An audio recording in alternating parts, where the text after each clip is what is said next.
Alrighty, so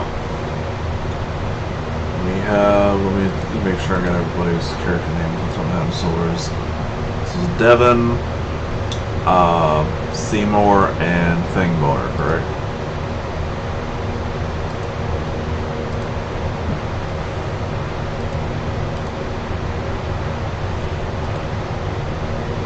Let me make sure I got everybody's character names correct. So Devin Wildflaw, Seymour, how you pronounce it? Seymour Low, and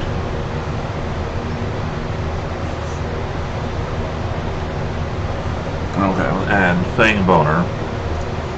So we have two humans, both fighters. One's Battlemaster, one's Gunslinger. And we have a halfling monk who's Way of the Open Hand. Okay. Alright, so all of you have, for the most part, either mercenary work or sell sword, yada yada. So as of right now, all of you are just taking a nice rest, relax around a campfire in the middle of the woods near the Shire. You had recently had helped a caravan make it safely to this small little village on its way to the newly established sovereignty of Widow's Creek. And as the night continues, it grows rather quiet, and the air grows an unusual chill about it. And as you're all sitting around the campfire, you watch as it continuously sputters over and over. It looks almost as if it's about to go out, but the flames remain strong despite all the sputtering. And there's a mist that encloses around you, and it gathers at the edges of your camp, and it grows closer as the night wears on. And then as you rest and you awaken to a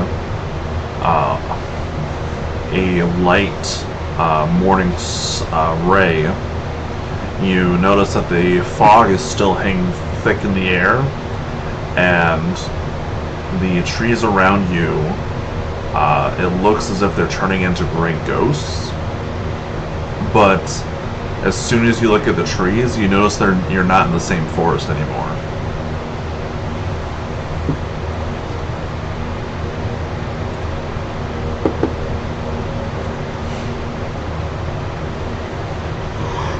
So at this time, your campfire is slowly dying down. You are presumably in the middle of nowhere with no recollection of how you got here. And all you know is there's a thick fog and nothing looks like it used to. So what would you gentlemen like to do?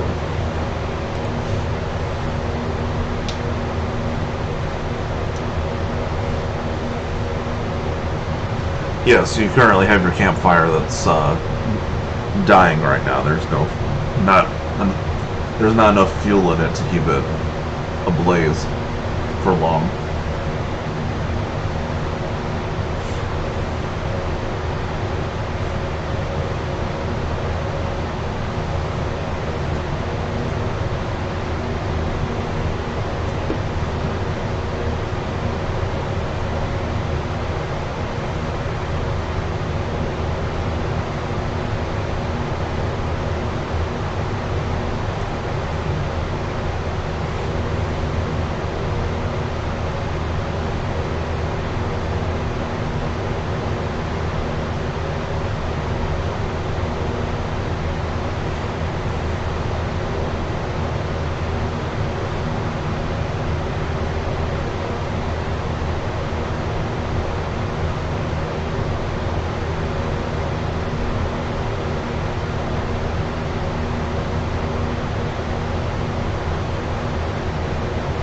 Okay.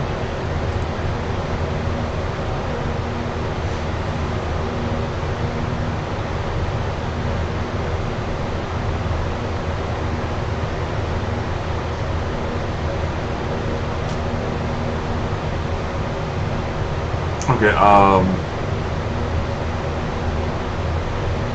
okay. So you're just shooting a crossbow bolt into the woods? Okay. Um, so you let it fly, and it goes through the thicket of the forest, and eventually you hear what sounds like a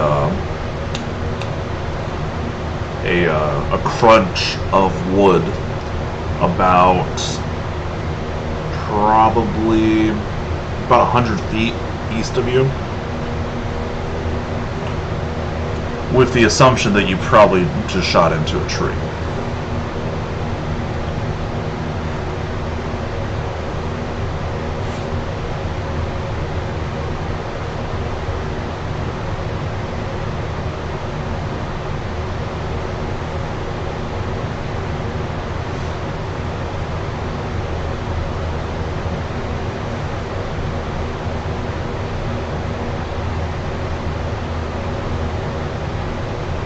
Okay.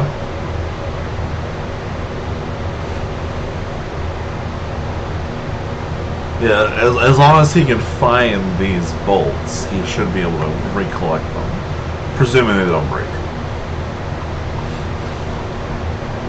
Okay, but you're saying you're gonna shoot at a closer tree? Okay, there's a tree about 20 feet from you.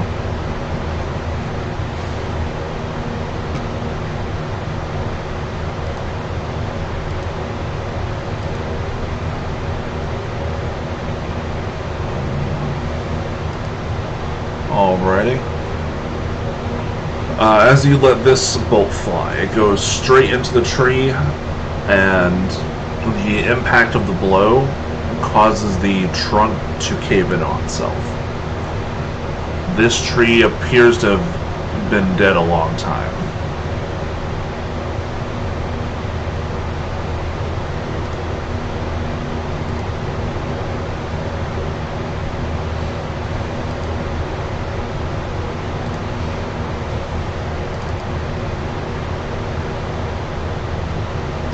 No, you had left them in the village as you all decided to. At this time, you were kind of low on funds, so you decided to save money by just camping in the woods instead of getting a room at the inn.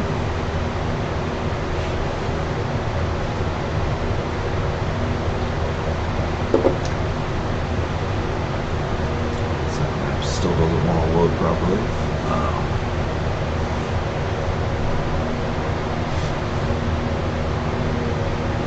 Sure, go ahead.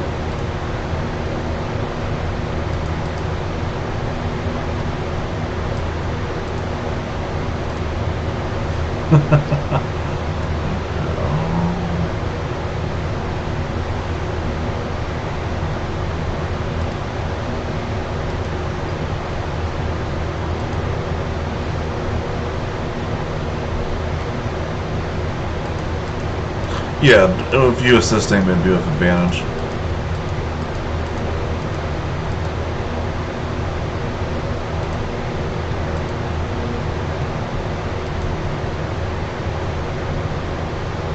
What do you get? Okay. So off in the distance, you can see in the direction where you shot the first bolt, there appears to be a dirt road. And as far as anything else, it doesn't appear that there's any other life in the woods at that moment.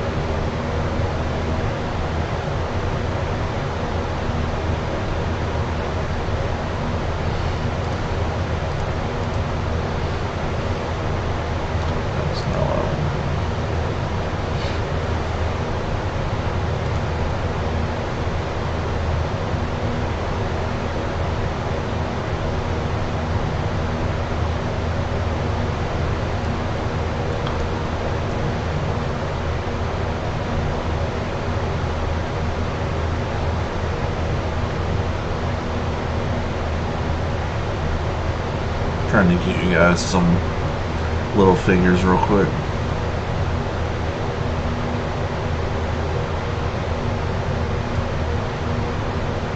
So those are 2 humans. This little gnome can serve as our halfling for right now, as I don't have an actual halfling token.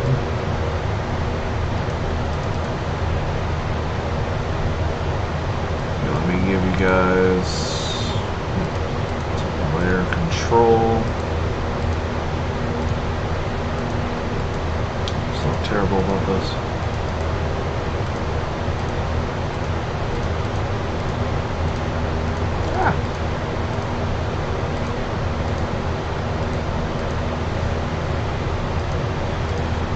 Alright, let me get you a real quick idea of what everything looks like. So,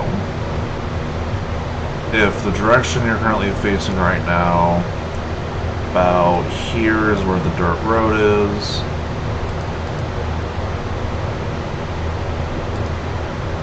Bunch of trees.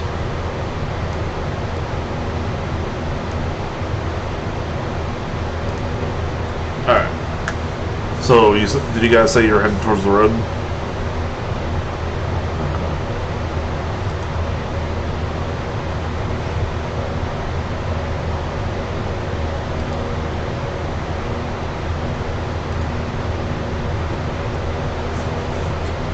Alright, as you travel down this road, you see black pools of water that rest there, and they look like dark mirrors. Both in and around the muddy roadway. And on both sides of the road there's giant trees, and it appears as if their branches are clawing at the mist.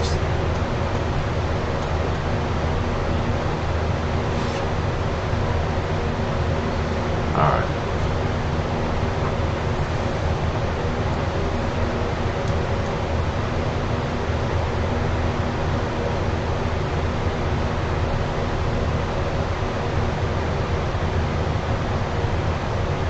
Okay.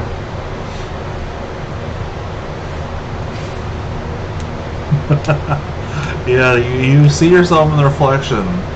It's very dark water.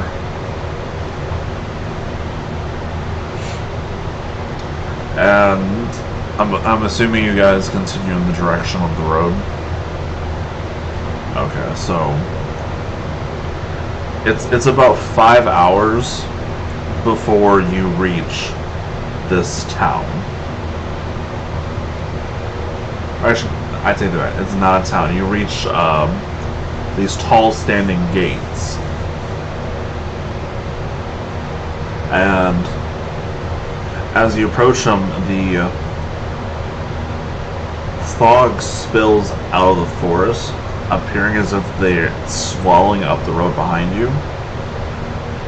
And just ahead of you, on both sides of the road, there's these high stone buttresses looming in the gray fog, and huge iron gates on the stonework, as dew clings with a cold tenacity to the rusted bars. 2 headless statues of armed guardians flank the gate, their heads now lying among the weeds at their feet, and they greet you with only silence.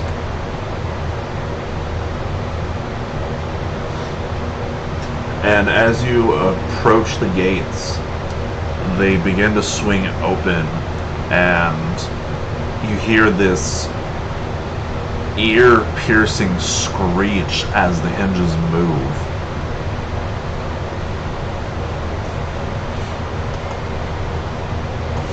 Yeah. Think like nails on chalkboard and stuff like that. Really, really awful sound.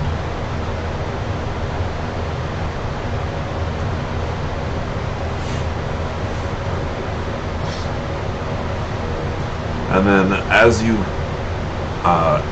get to the other side of the gates, they close behind you.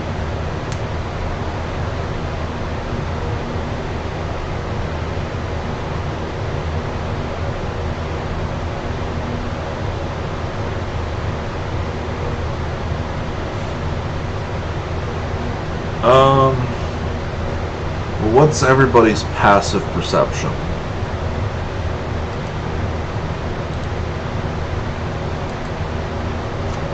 Alright, Seymour. You smell death on the air.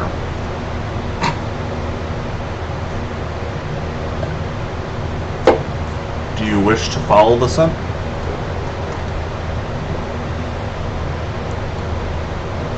Okay, you follow the scent, and it gets fouler as you approach. You're now 15 feet from the road, and you see a human corpse half buried in the underbrush. The young man appears to be a commoner. His muddy clothes have been torn and raked with claw marks. And crows are currently having their way with his body. And you notice paw prints leading from the corpse. It's obvious this man has been dead for several days. You do notice that he appears to be holding a crushed envelope in his one hand.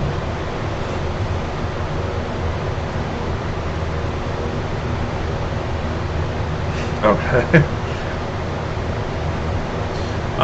Do you want to open it, or you just like tuck it away for now? Okay.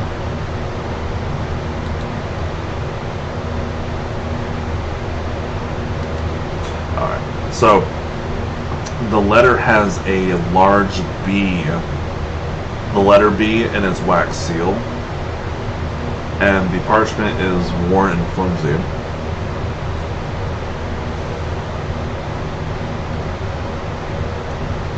Just a sec.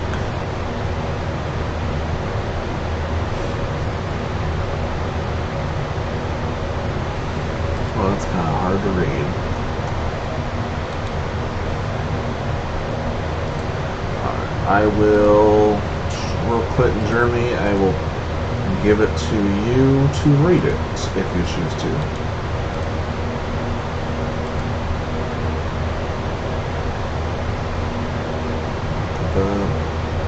No, never mind, that's not the right thing. Why did it copy it? I copied the wrong thing. Wait, why is it still posting the map? You damn thing. It does not like me.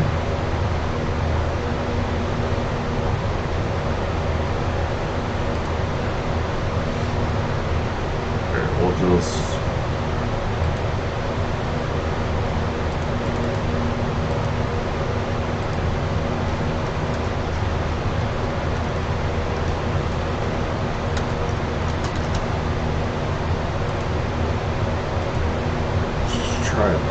This is not one to work. Here we go. Let me know if you're able to read that. Yeah, it's kind of hard. I can try and read it for you if you want.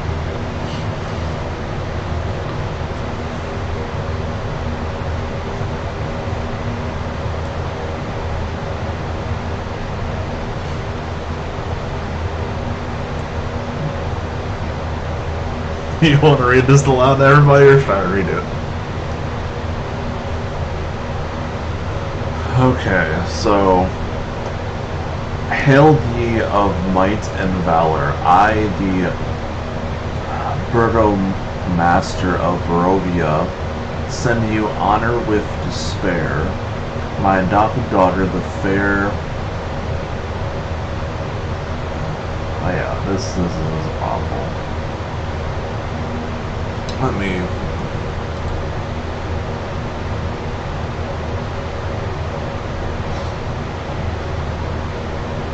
Yeah.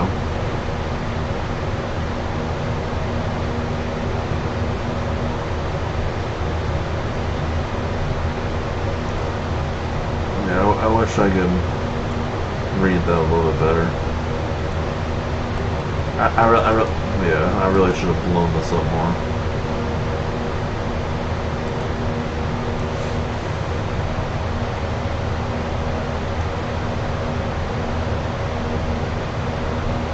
But essentially, from reading it, you get the gist that he wanted this letter there for anybody that were to come into these lands and explain the dire need of aid that they're under.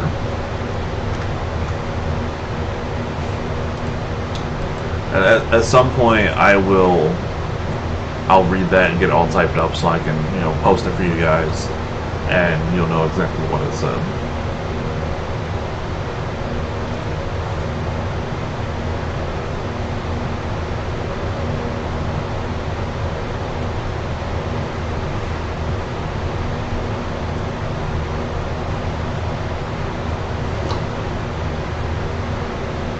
But you do get the sense that the letter was meant to be placed before the gates for you to read it and try and have you turn back.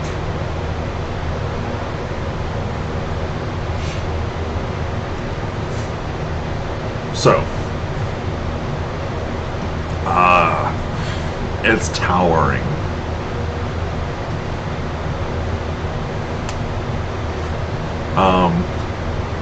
So do you press on down the road more, or?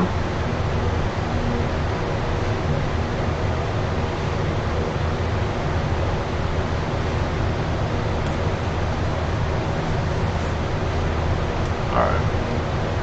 As you talk amongst yourselves, you do hear a far off lone wolf's howl in the distance.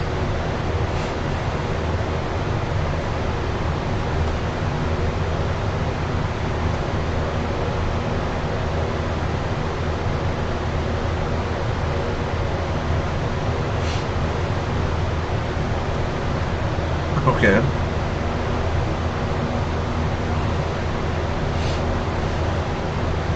Do you go towards the howl? Is it's a little north of you?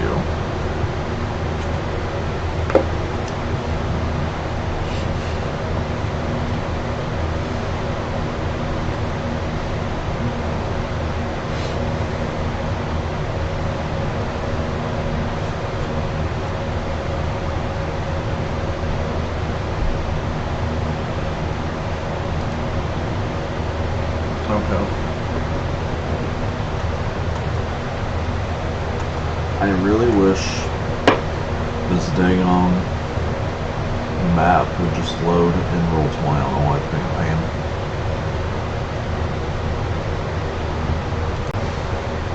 So much nicer when I can give you guys an actual map.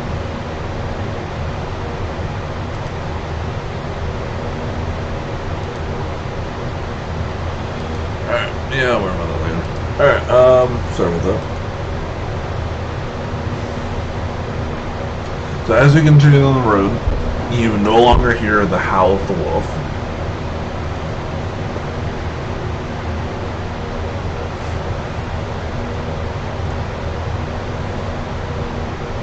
Let's see here.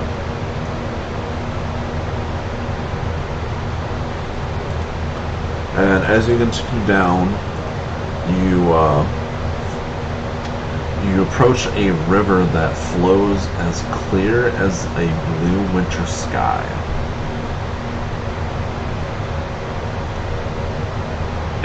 A river that flows as blue as a winter sky.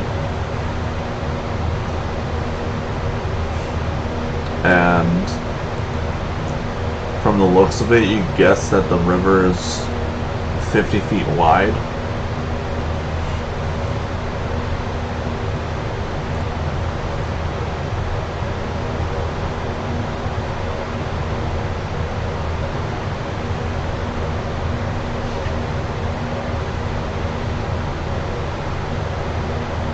Anyway, what? What do you mean? Oh.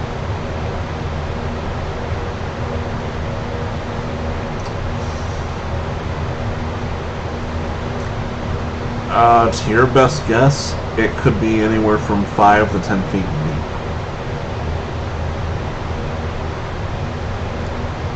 But as you are approaching it, you do see that there's a bridge coming up. And on the other side of the bridge, there appears to be a village.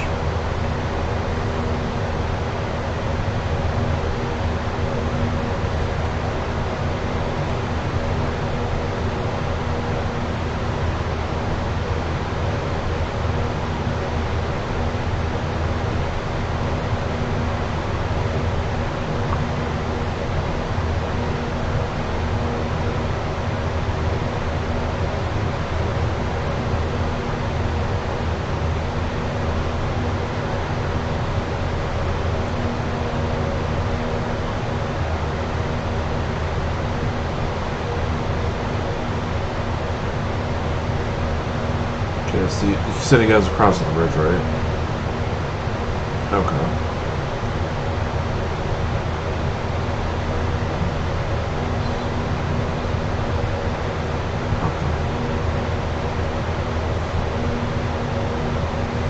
So, before you get to the bridge, there's a crossroads.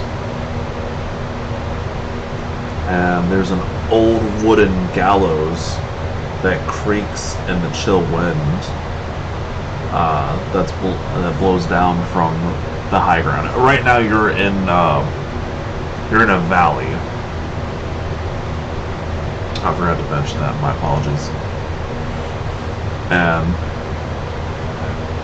there's this a frayed length of rope that dances from the beam of the gallows. The well-worn road splits here, and a signpost opposite the gallows points off in 3 directions. One is Barovia village to the east, Sarpool to the northwest, and Ravenloft, and there's also another location, Valaki, I think that's how I pronounce it, Valaki, to the southwest. The northwest fork slants down and disappears into the trees, while the southwest fork clings to an upward slope. Across from the gallows, a low wall crumbling in places partially encloses a small plot of graves shrouded in fog.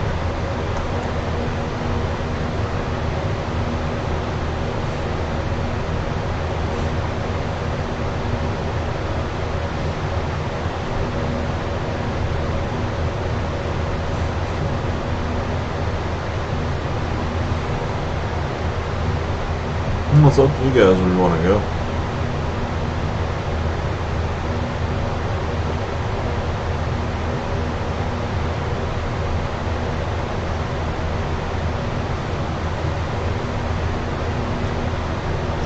Where are you heading? Valaki. Okay. So, that was the one, yeah, the southwest path that clings towards an upward slope. Alright. But as you start heading up this slope, you hear a creaking noise behind you coming from the gallows. And as you turn, where there's nothing before hanging from the gallows, there's now a lifeless gray body hanging there. And the breeze turns the hanged figure slowly so it can fix its dead eyes upon you.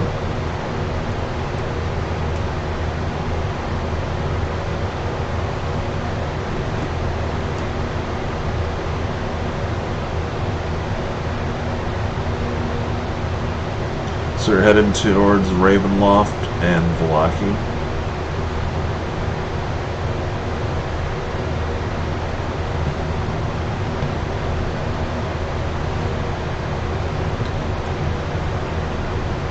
Alright.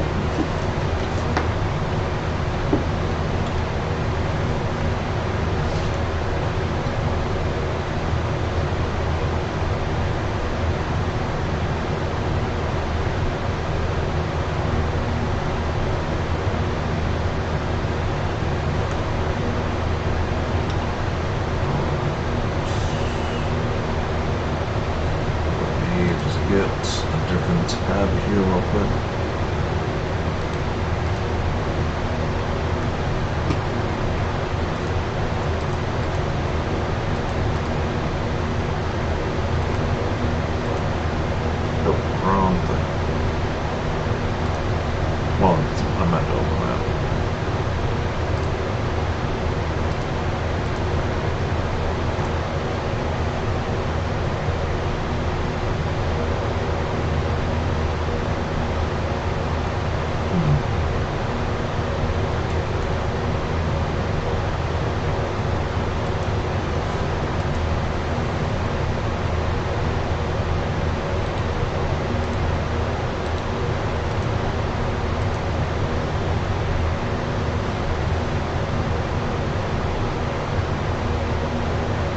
On your way to Vallaki, you pass the Castle Ravenloft,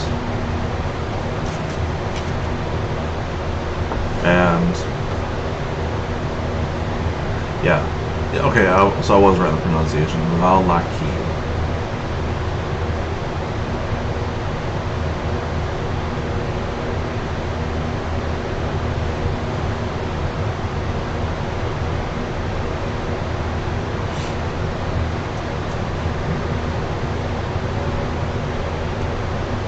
So as you approach the village of Vallaki, the old Svalich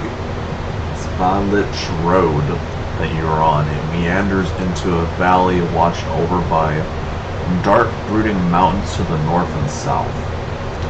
The woods recede, revealing a sullen mountain berg surrounded by a wooden palisade. Thick fog presses up against this wall, as though looking for a way inside, hoping to catch the town aslumber.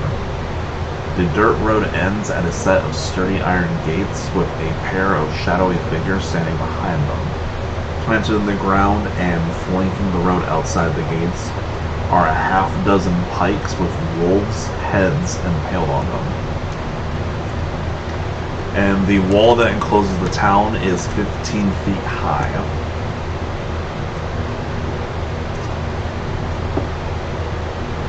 And each log of the wall is held by thick ropes and mortar, and the top of each log has been sharpened to a point.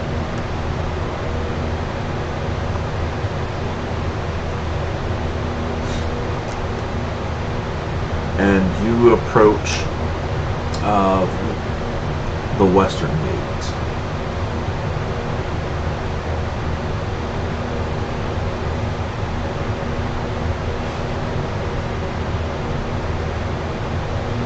And as you get closer to the gate, the male guard looks to you and goes, "Halt there. What is your business with our town?"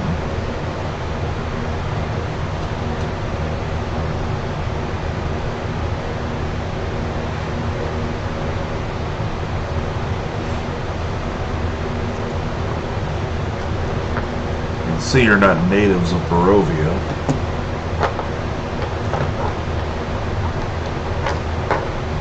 What kind of work are you looking for?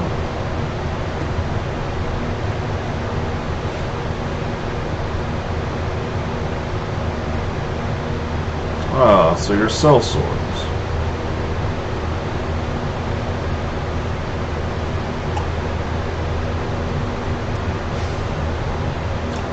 Well, as long as you cause no trouble in town, I see no reason not to let you in.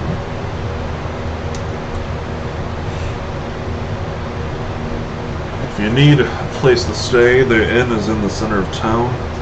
Behave yourselves.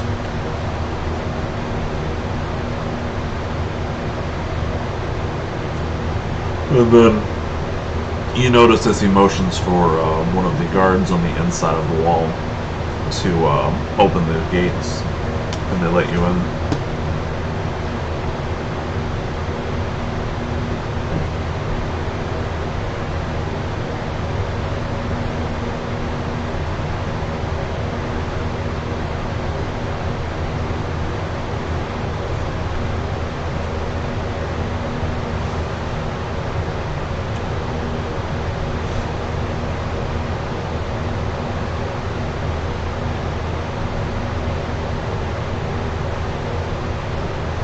So as you approach the town center, you notice the inn that you referred to. It is the Blue Water Inn.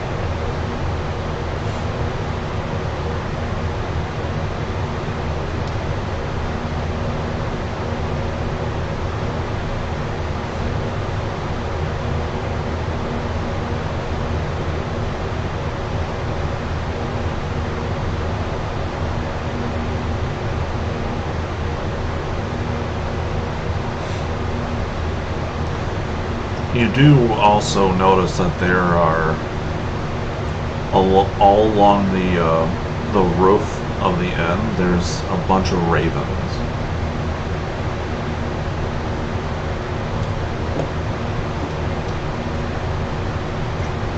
Despite the ominous tone of the town, it seems very lively.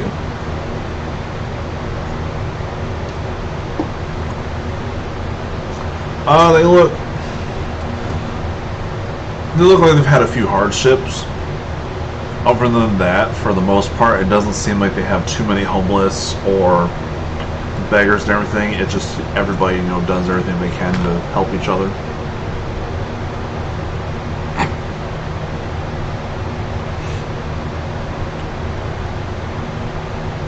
Let's see, maybe I can get you.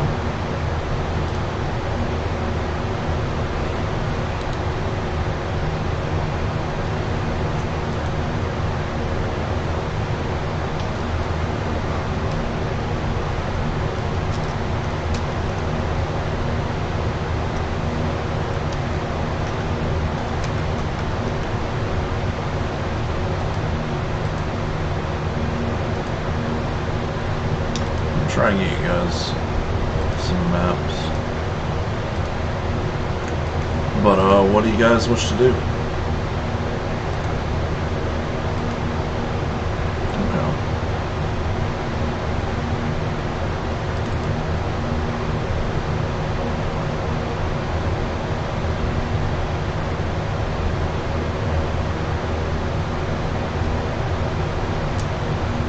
Alright, Roseman, I don't know why you hate me, but whatever. Alright, here, I'll get you guys a map posted for the inn and whatnot in the town and the D&D chat.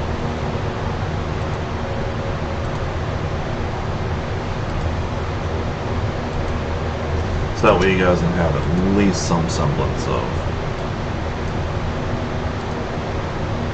an idea. I'll get you a map of Velaki too.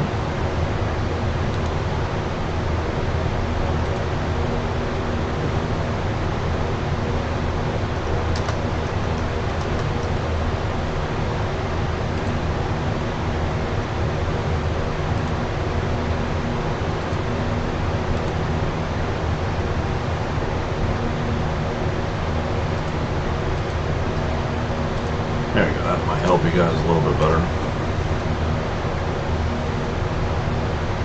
Some semblance of idea where things might be, or at least how big the village is.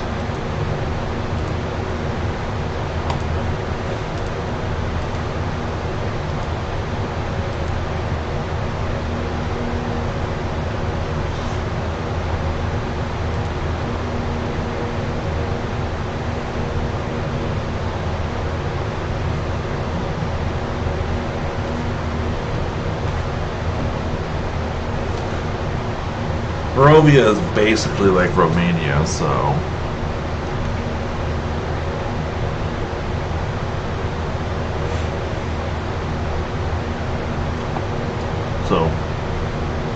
as you enter the inn, it's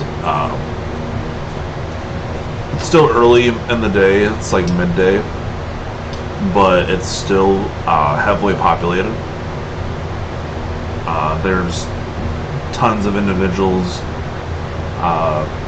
day drinking, especially.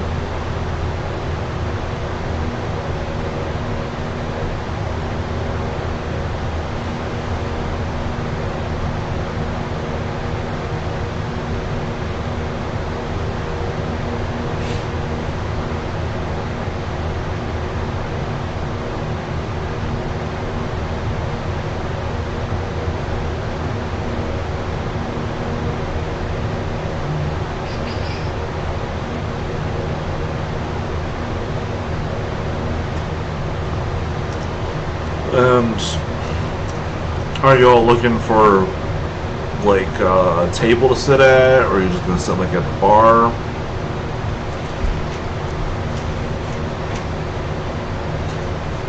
Alright, so that's where Seymour's sitting. What about Devin and Fang? You guys also sitting at the bar? Devin, what about you? Okay. And here you're greeted by a human male with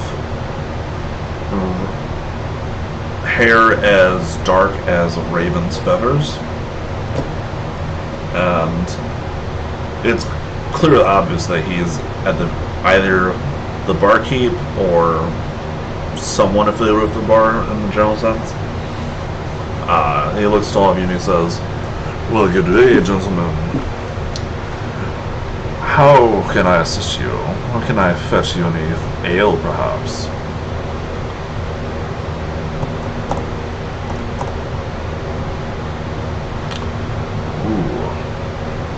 Bit of a fancier palate on you, isn't there? Would you prefer a red or a white wine? Unfortunately, I only have a few selections of each. Oh, very well. And for you two gentlemen. Alrighty. And you, sir? He's talking to you, Dylan.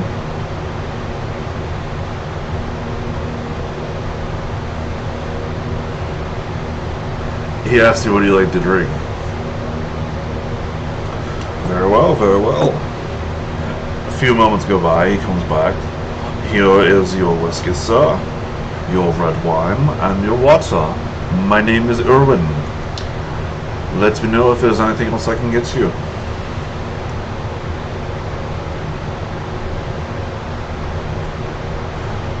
And you watch as he goes and tends a few other guests, and he comes back to check upon you guys within the next 10 minutes. Can I get you any refills, any drink, any food? I noticed that you're not from around these parts. What brings you here?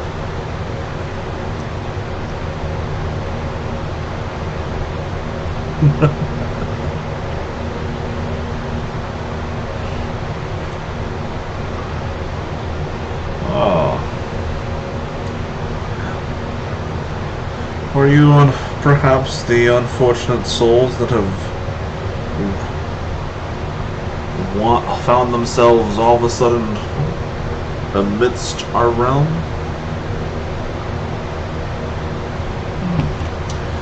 Well, this is Barovia.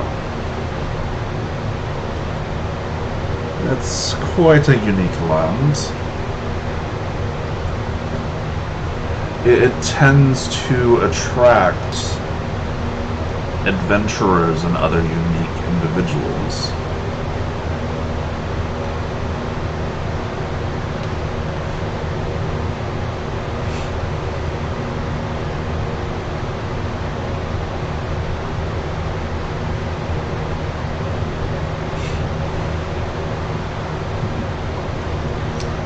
There's still opportunities for that here. Whether you choose to take up the trade of hunting,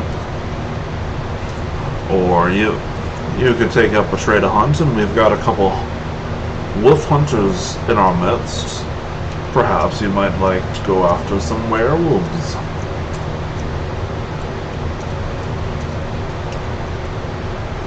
That, or maybe even vampires strike your fancy. I heard a rumor that in the village of Barovia there was a renowned vampire hunter there.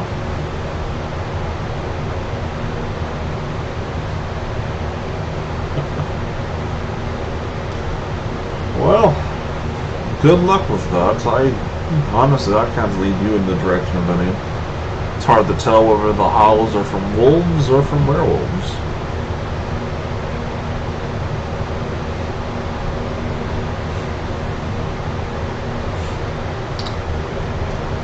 What is a gun?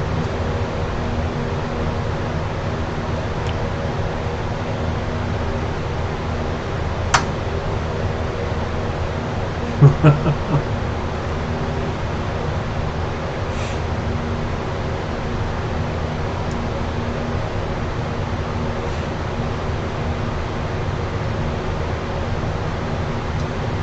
a little bit of advice to all of you. I would stay away from Castle Ravenloft.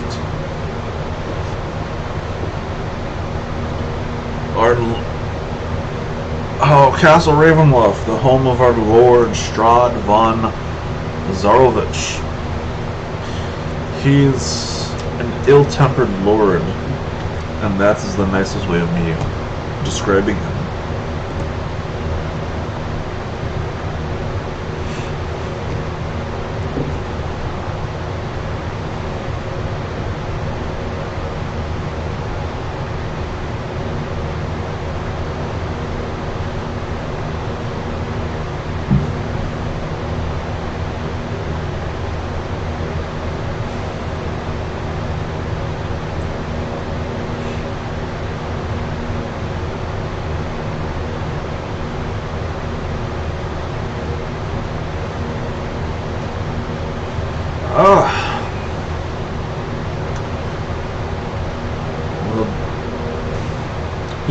He points to the other side of the inn and says, Zoldar and Yevgeny over there are two local hunters that primarily hunt wolves.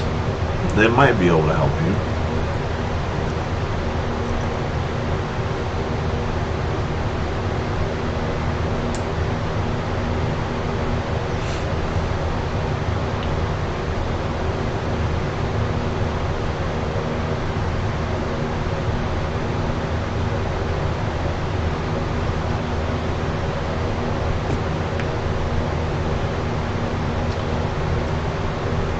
Well, there's more than one. If it's the most prominent vampire of this realm is our Lord Strahd.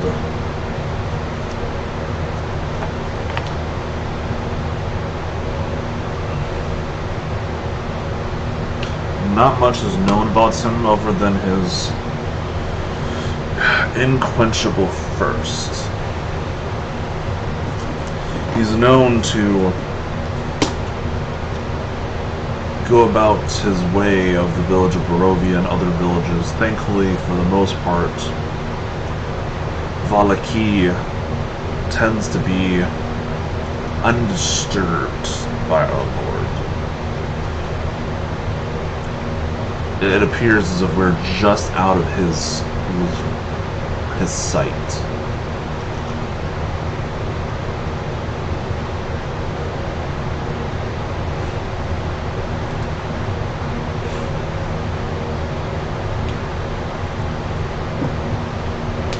No, I have no idea what these guns are, but I am the owner of this inn.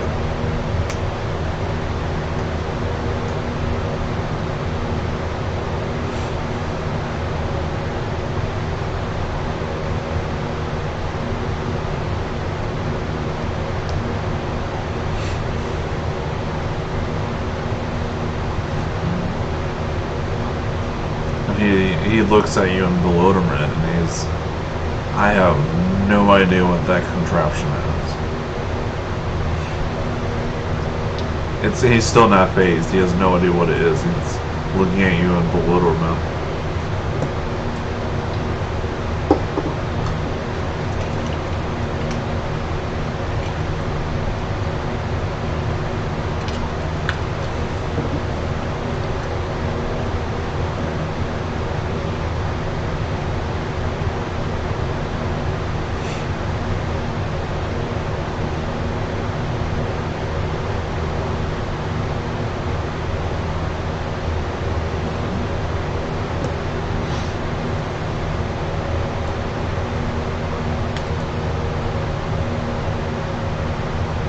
Alright, so you're going over to talk to Zoldar and Yevgeny.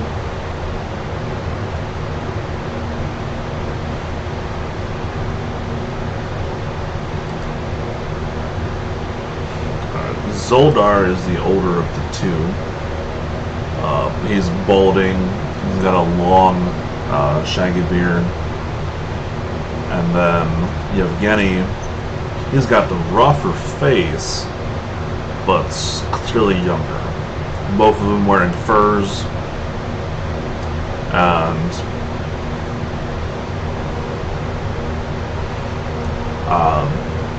Yevgeny,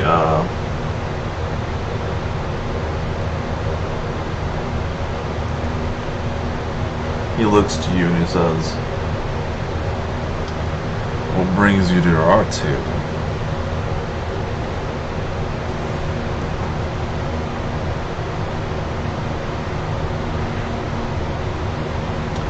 Heard some rumors, but nothing concrete.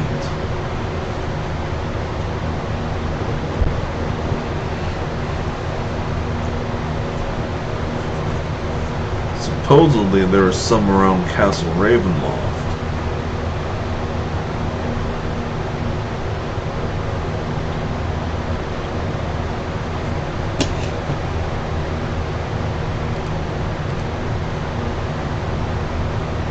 Well, supposedly silver's a weakness of theirs. I imagine if you have the capabilities of magic, then you could just burn them alive.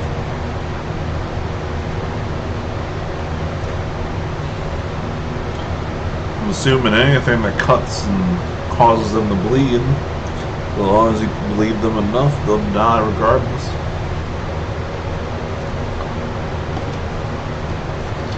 That's how most of these dire wolves die.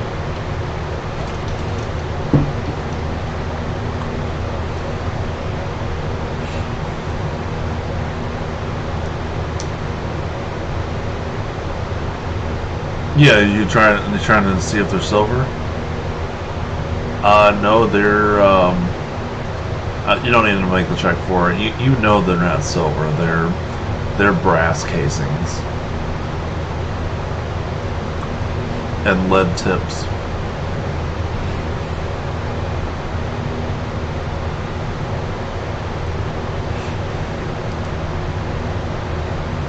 What's a bullet?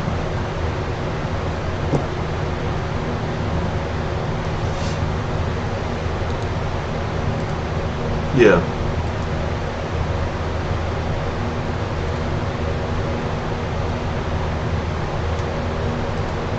Well, as a gunslinger, you do have your tinkerer's tools, and you know how to make the ammunition yourself.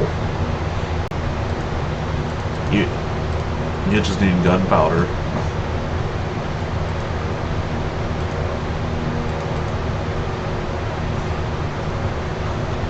What's gunpowder?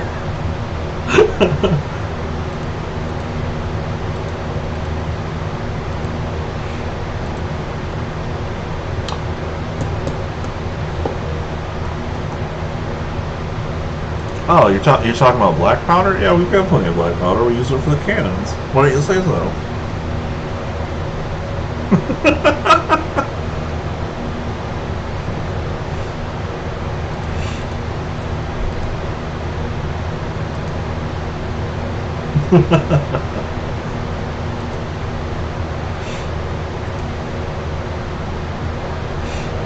The smithy might have some.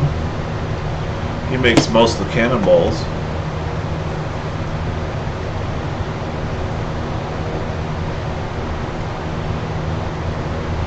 Alright, so you're off in the smithy. Are Devin and Fang tagging along?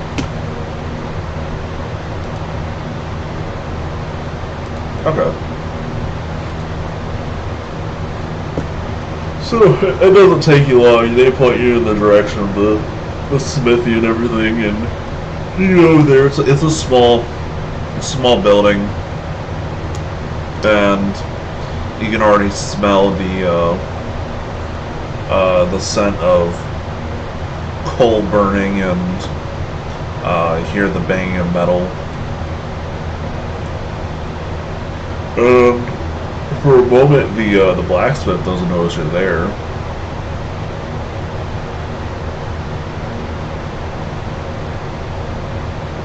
He's just continuing to pound with a hammer. Yeah, actually, you see on one of the tables, across from him, from on the other side of him, there's some cannonballs, some remnants of some black powder.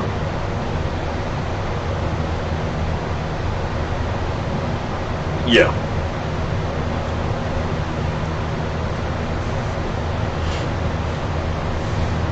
I mean, if you'd like to try.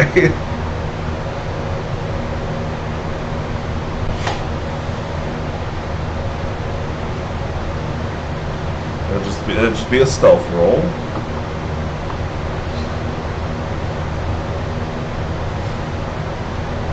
There's no belt. You could always just like cough or.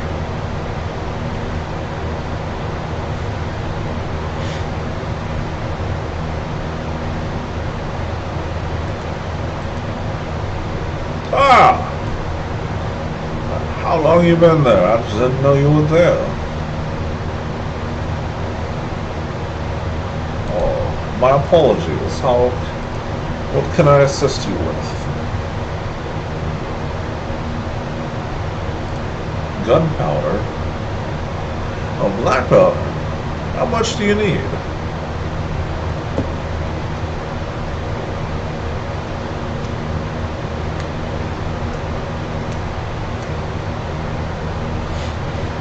Hold on, how much? I think it's probably based on the cost of a bundle.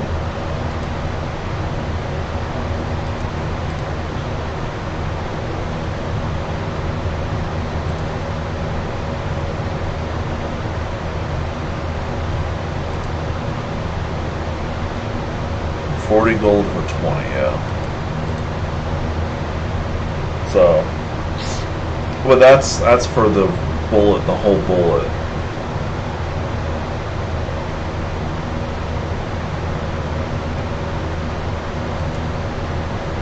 Yeah, dude. But that's for like the finished bullet, buying that.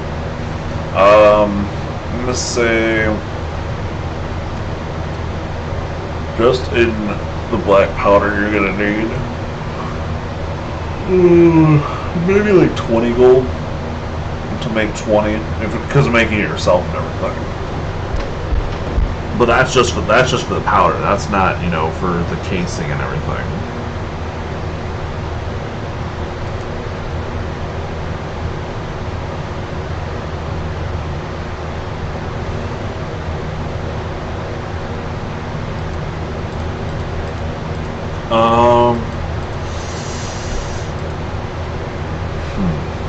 Okay.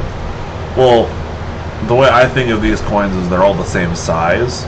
It's just, you know, one's copper, silver, gold, yada yada. So, size of a quarter.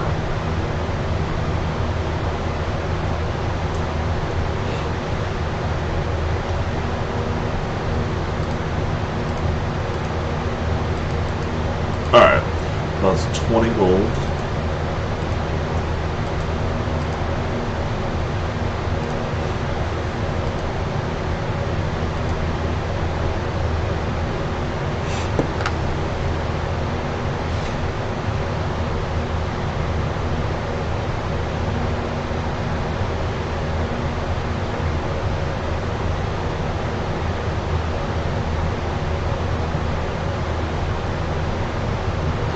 Thank you, sir.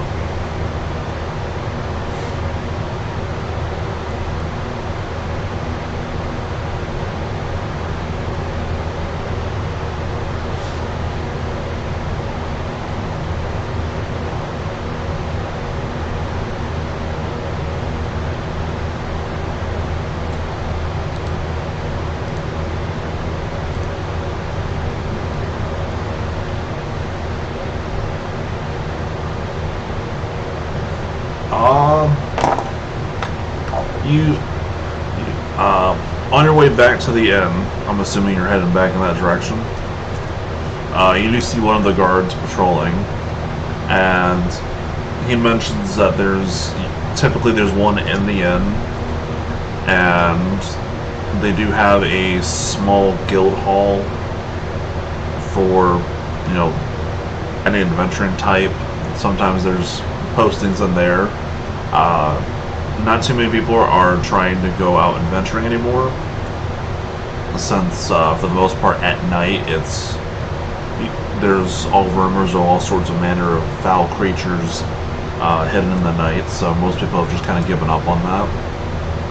But there's still postings for, you know, if someone goes missing because they ventured out too far in the night, they want to make sure, you know, hey, they're alive.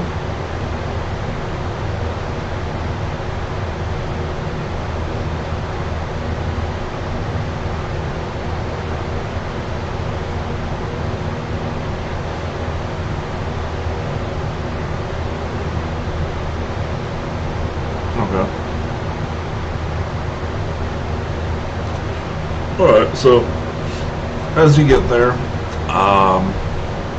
the board actually has a few different postings. There is one for reported werewolf sightings at Castle Ravenloft. There's one about a child that wandered towards the castle, at least in this direction, and never returned. And then there's someone that needs safe passage to the village of Barovia.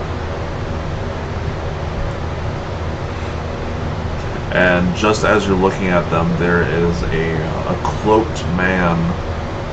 He puts up a new posting, and the first thing you see about this posting is it says playthings wanted.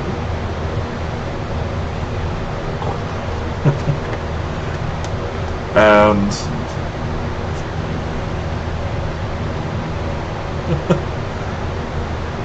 and at your reaction you hear a deep low chuckle.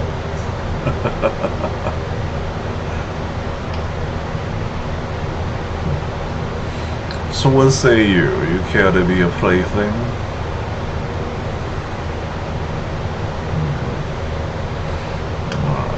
Such a travesty. Oh, just someone to keep me entertained for a time.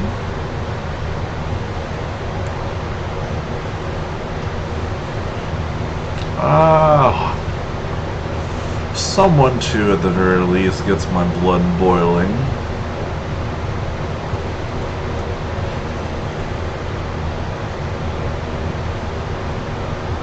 Oh, just the pure sport of combat.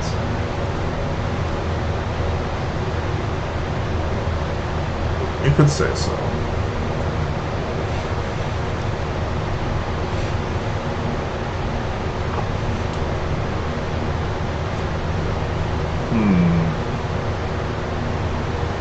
Oh, it's such a shame.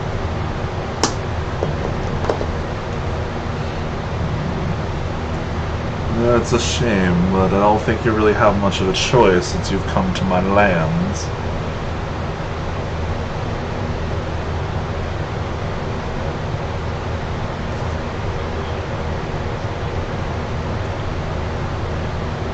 As you say that, you already see a quick flash come to your face.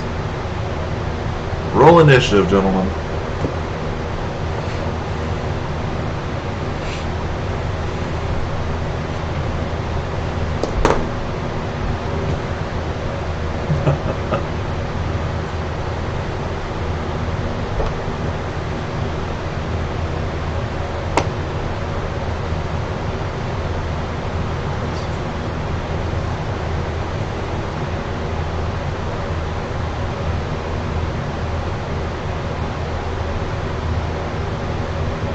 You said 5? What was Seymour's and things? Alright. Okay. Alright, Thang, you're up first.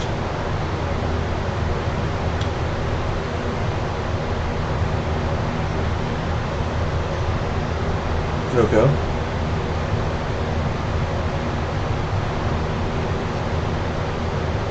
What's the roll? Oh, yeah, that doesn't hit. He catches your hand and then briefly pushes you back.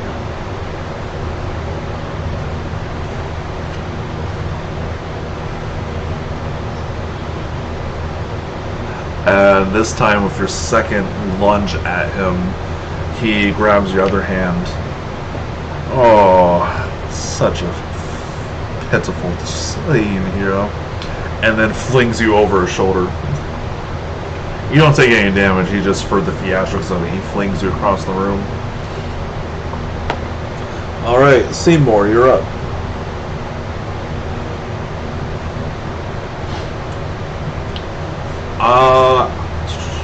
Okay.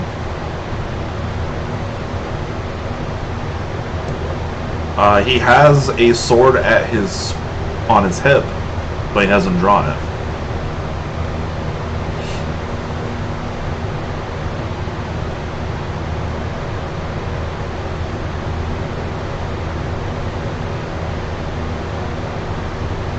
Okay.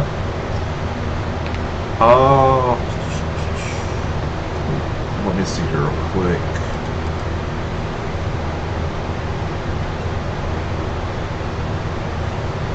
Which weapon are you using?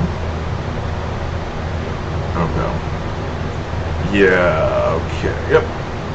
Yeah, he's not in close quarters with you, so you won't have disadvantage. He's about 20 feet from you, so you're good. Yeah, let me get you guys a battle map so you have an idea of where things are. No, you're not. If you were close quarters with him, you would be at disadvantage.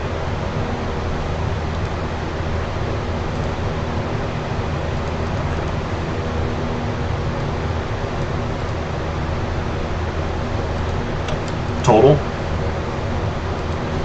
Alright, you watch as he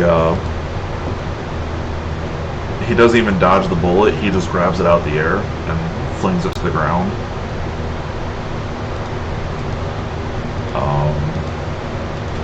So you should have at least one more attack. You should have 2 attacks. Sure. Oh yeah, but it's 5th level. Well, you get action and bonus action. And then at level 5 you get 2 actions and a bonus action.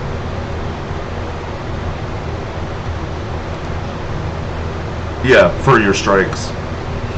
And then you also have your key, which if you use a key point, you can do flurry of blows, which makes your bonus action instead of 1 strike, 2 strikes. So let me... Yeah, so you have a set number of key points that restore...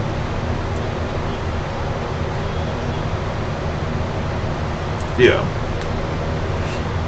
But essentially all that is in exchange for a key point, instead of just a single strike, you do 2 strikes. Or you have like your paralyzing strike, which has a chance, to paralyze and everything.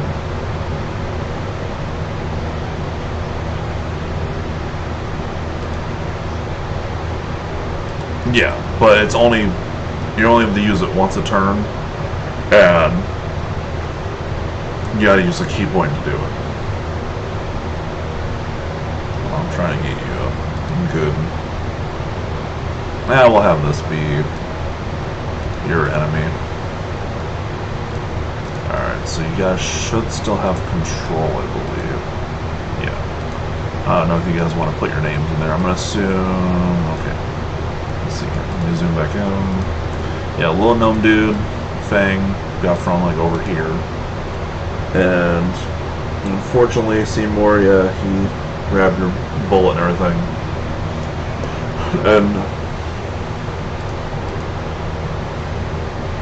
And then this cloaked man, he charges at you, Seymour, and he grabs you. He goes to grab you, so your choice of athletics or acrobatics to get out of his grapple.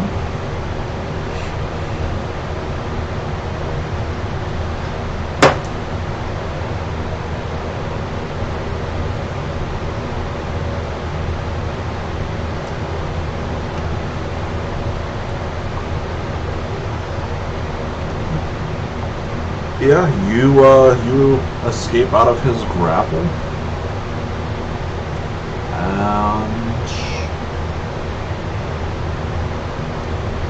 then since he couldn't grapple you, he's just going to go for an unarmed strike to you. No. All right, so that is a 18 to hit. Okay, so let me get you some damage here.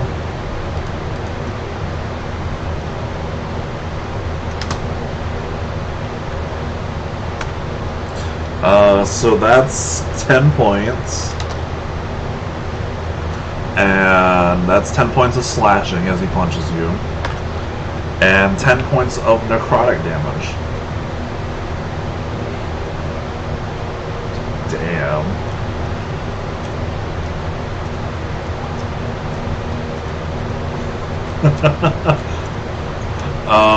Fighters can be tanky, but you have to have like the heavy armor for that mainly. And heavy armor puts you at disadvantage of like stealth checks. Alright, so that is the cloaked figure's turn. Devin, what would you like to do?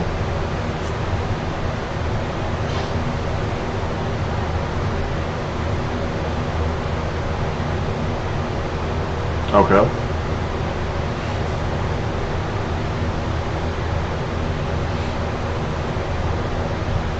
Alrighty. Go ahead and make that attack.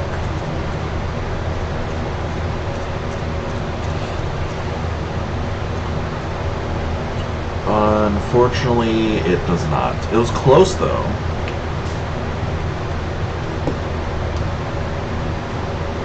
Alright, so Fang, we're back at you at the start of the next round.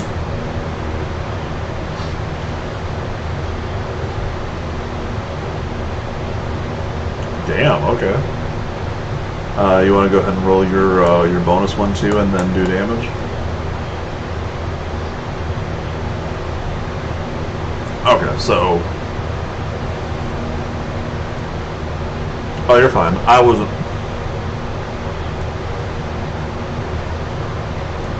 Okay. That is the magic number.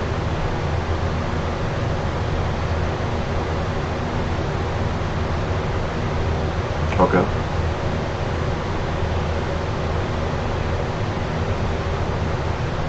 Okay.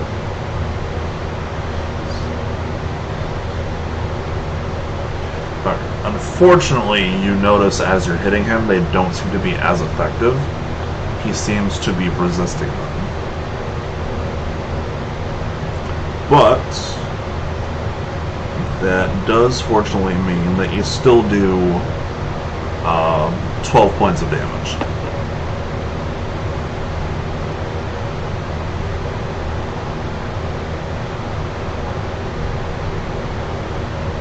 Alright, Seymour, your turn.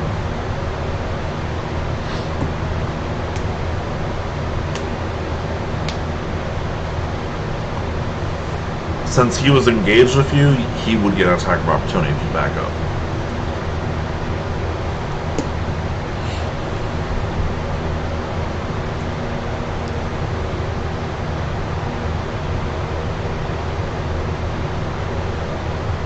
Yeah, he was right there, and then, yeah, you would have moved right next to him to punch him, yeah.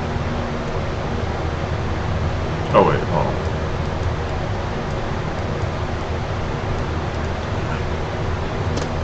Yeah, but that's the problem with the mechanics of ranged attacks, is when it's at close range, it's at disadvantage. because it's easier for them as as they're like reacting to try and dodge it or move it out the way.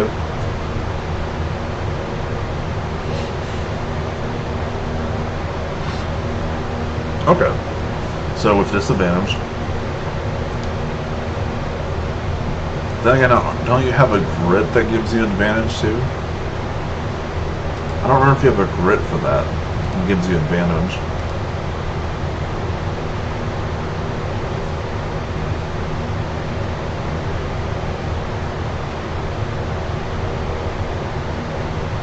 No, it doesn't look like it.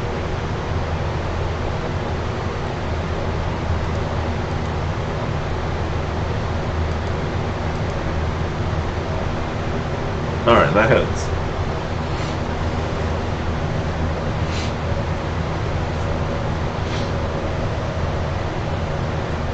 Yeah.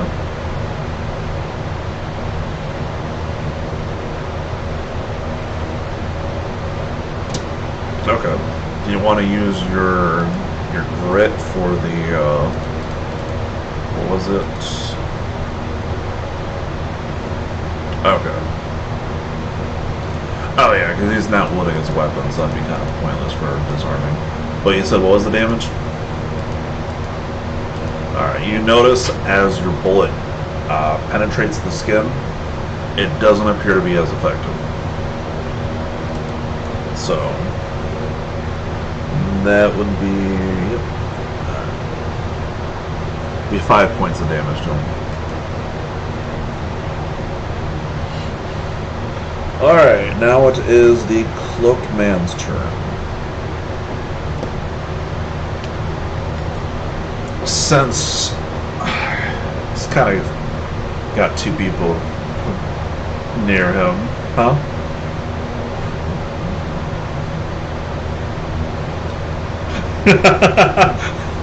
There's actually like people panicking as they don't know what the hell those explosions are.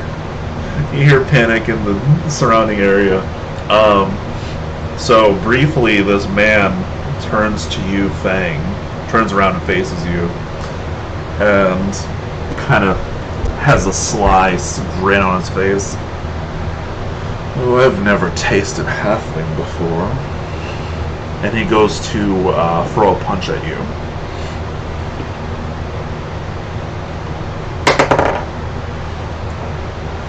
And that'll be an 18 to hit. Fang?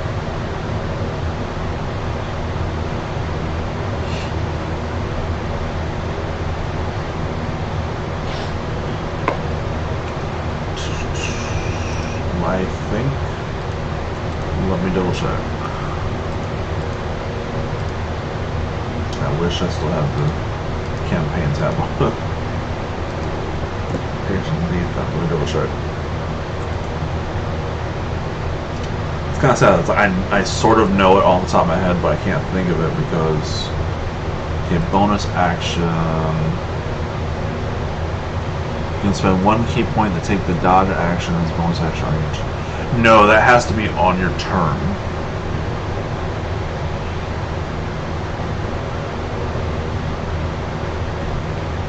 Yeah.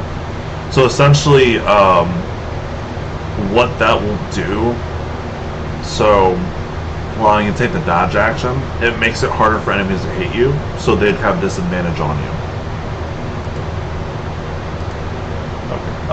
What's your armor class? Okay, so he rolled 18.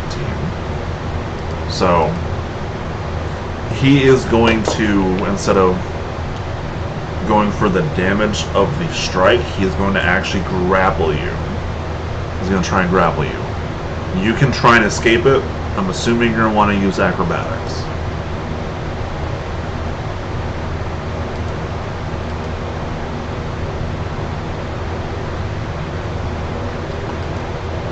That is enough. You escape his grasp. So he's a little frustrated. He's like, you little fucker. And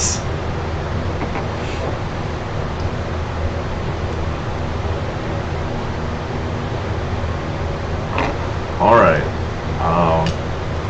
So then for his last thing he's going to do, he is going to stare into your eyes, Fang, and you feel this overwhelming feeling that this man is your friend. I need you to make a wisdom saving throw.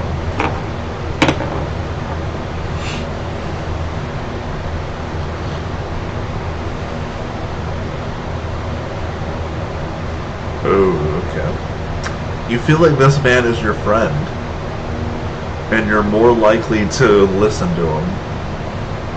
You are charmed. Alright.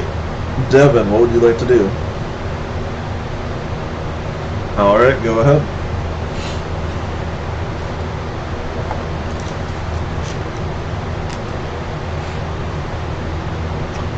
That misses, unfortunately. He just briefly pulls a matrix move, bends backwards as you watch your blade just go over him. Alright, Fang, what would you like to do? You feel like that would be hurting your friend.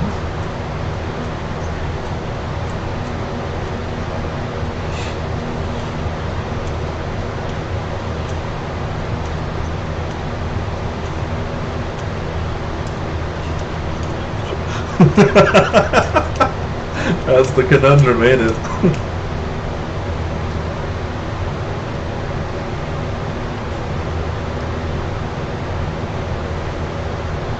Alright. Is there anything you'd like to do, or are you just kind of gonna wait? Okay. Seymour, what would you like to do? Currently, his back is to you.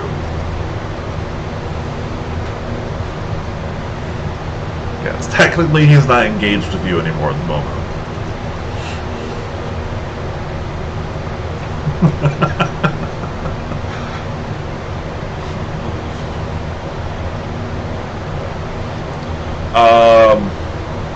Technically that's after you attack, but you can go ahead and do it, it don't matter.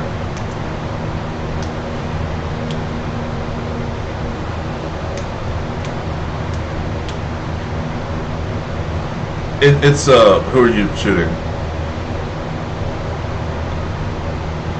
You're shooting the cloak guy, right? Okay, well, since you're not close range of him anymore, it's just a straight roll.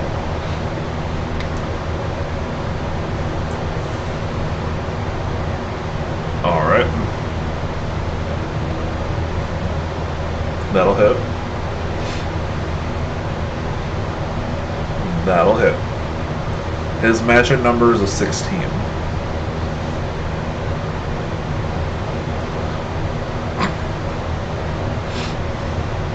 Okay.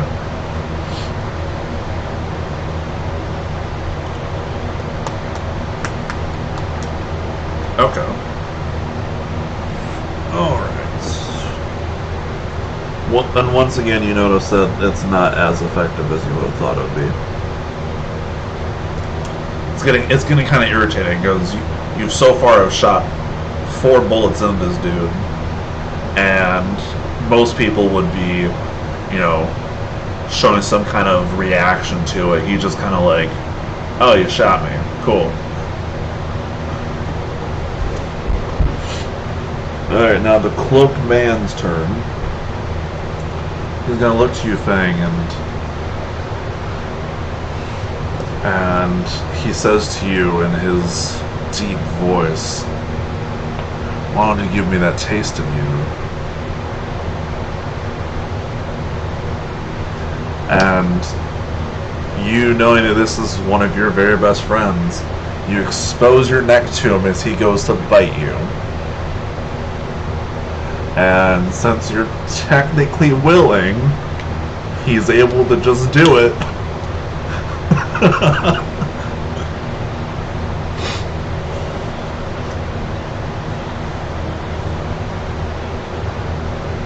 But see, this is the thing with his charm. is...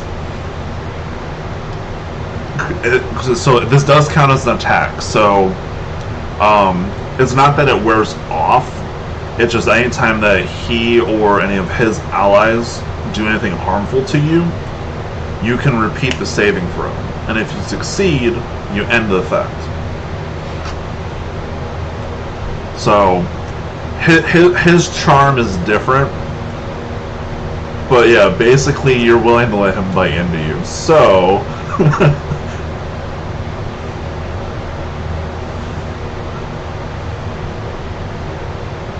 isn't that his name?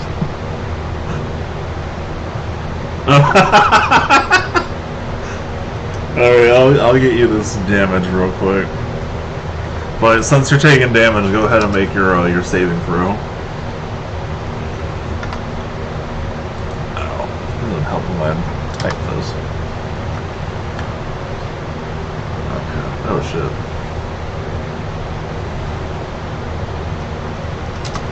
Wisdom.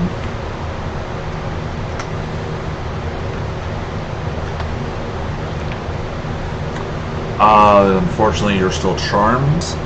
That is 24 points of damage to you. You're unconscious? Okay. Shit. Yeah, so that is... Actually, no, he's got one more action. He is going to go after Devin real quick since you're the closest. And he's going to take a swing at you.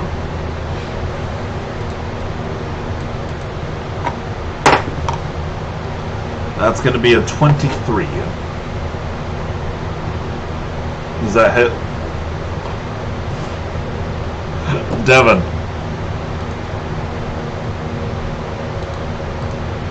No, it's not your turn. I was asking if the 23 hits. Okay.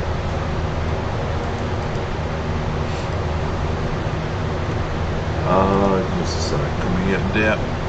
Actually, no, he's going to grapple you, so you can try and escape from it, either athletics or acrobatics.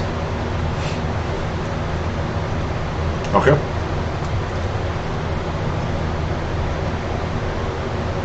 No, you are currently grappled. But it is now your turn, and you can attempt the check again to break free.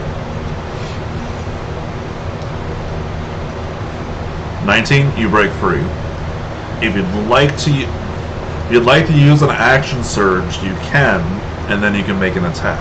Otherwise, that's your action.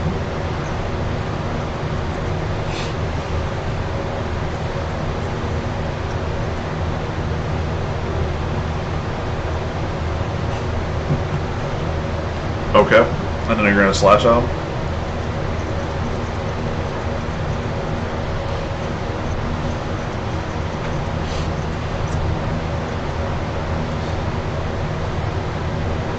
Alright, go ahead.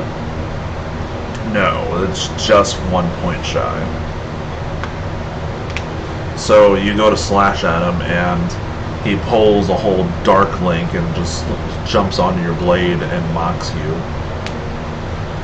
You'll have to be a little faster than that, youngling.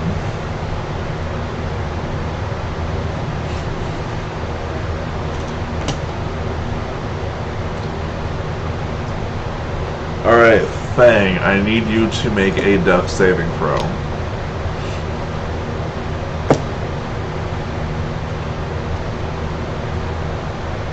Okay. Seymour, what would you like to do?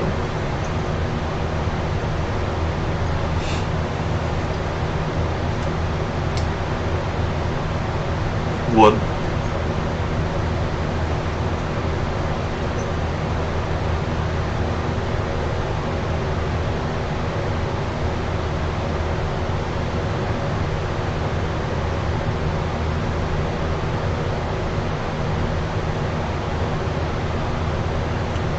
That'll probably take up most of your turn to do so. It'll probably take up your action to do all that. Okay. So you just break up some board and just load it up into Okay. So, as you're doing that,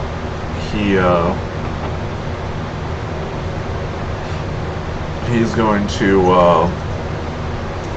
look into Devon's eyes and give him that familiar look of being best friends. So, Devon, I need you to make a wisdom saving throw.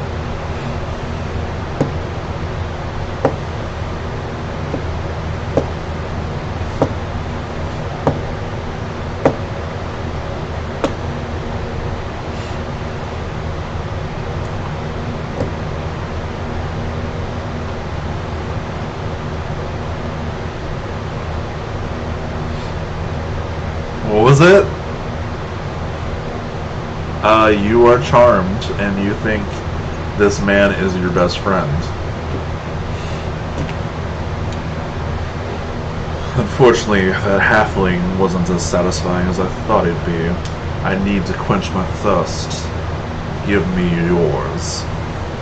And, unfortunately, with the charm, you have no reason to deny him drinking from your blood. So, I'm going to roll the damage real quick. You can repeat the saving throws as an attack.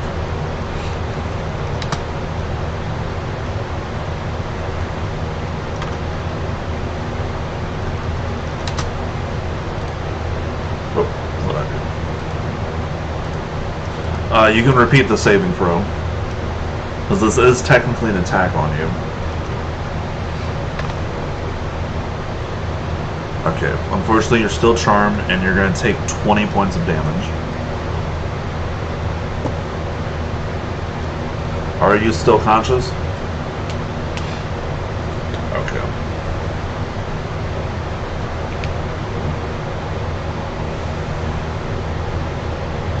I will say both times that he has bit Devon and Fang, you are noticing his wounds recovering.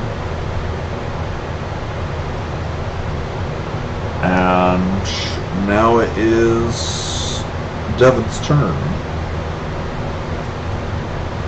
Currently, right now, you're confused as to why you're here, and you just know that this man is one of your friends.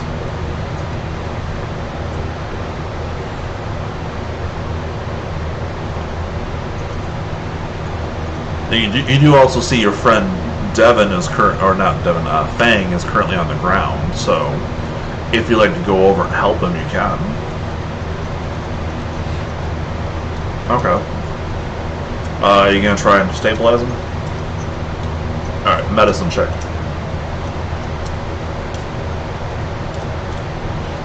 Okay. Unfortunately, you weren't able to stabilize him, but you have slowed the bleeding a bit. Fang, another death saving throw, please.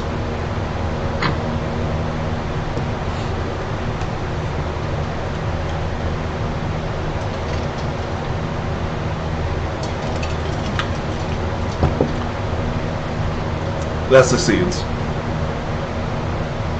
As long as it's 10 and above. So that's 2 successes. Seymour, what do you like to do?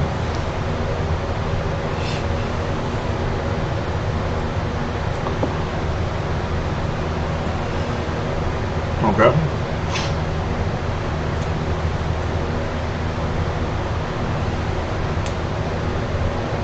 No.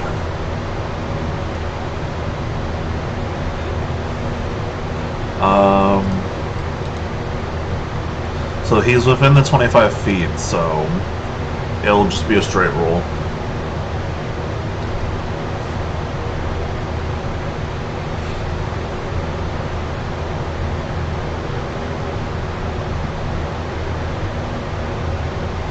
Well, that'll hit.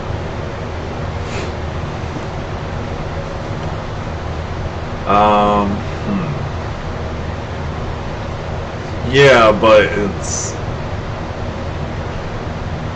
it's weird because it's not a stake.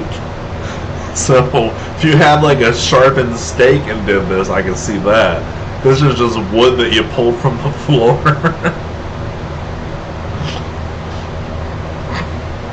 Okay. So it's going to impact and it's going to pierce, but it doesn't go that deep. As far as damage, I'm going to say go ahead and just roll what the damage is. And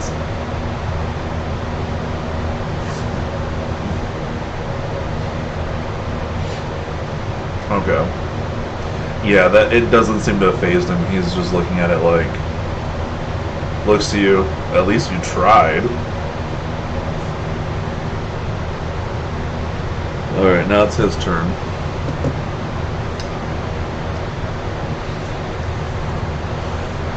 Well, as fun as this has been, I feel the three of you have more potential to maybe be an entertaining plaything later on. Now shall bid you adieu, and then you watch as he just turns into mist and disappears. And so either of you, because Devin, now that he's not there, you're no longer under the effects anymore. You guys just gonna work to stabilize Fang.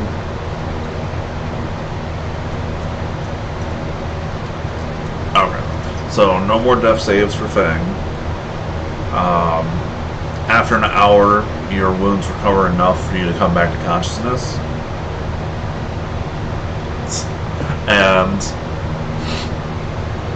all you can see is there weren't too many people in this guild hall, but the one person at the counter, her mouth is just like open in horror, and she's muttering something about Lord Strahd.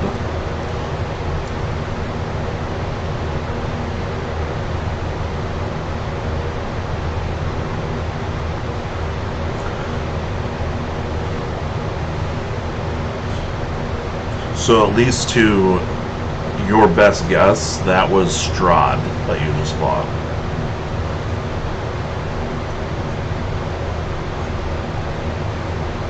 She's too scared to even say anything. I don't think she even heard you.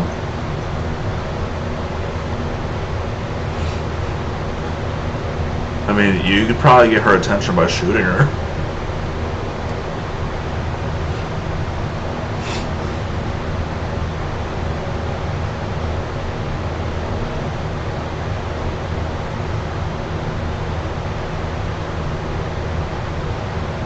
Okay.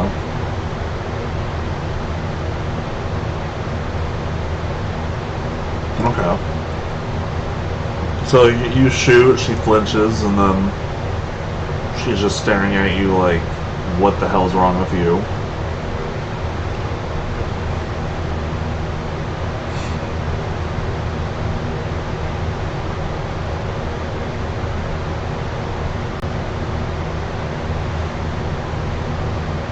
That was our Lord Strahd.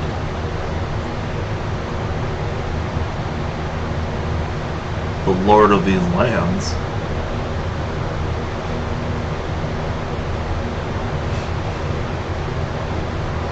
Well, he takes as he pleases.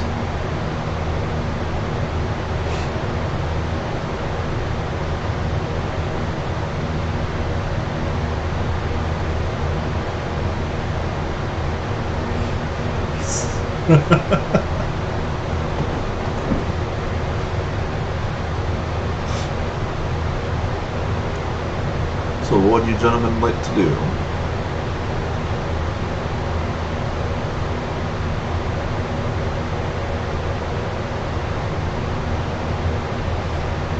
Well, I'm assuming you guys want to rest after this battle.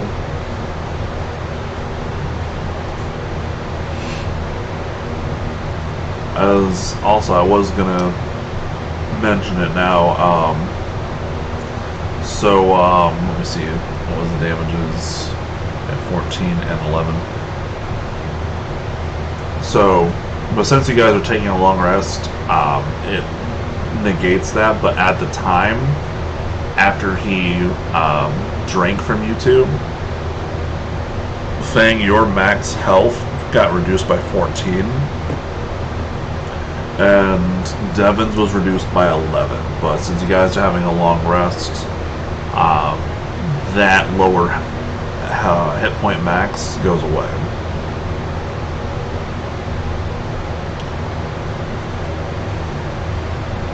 But I'm assuming, yeah, you guys went to the inn, got a room, and it was probably for the three of you to share a room. It's like maybe 5-10 silver.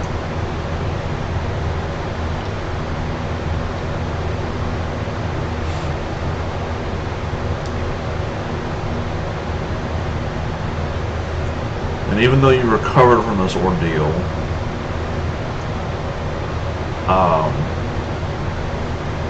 you're still haunted by the image of Strahd.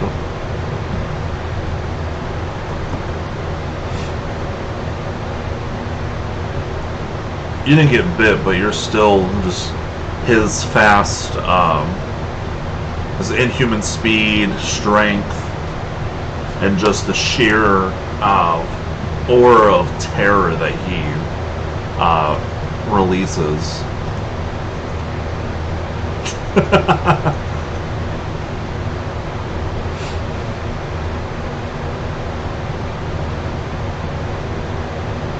Okay.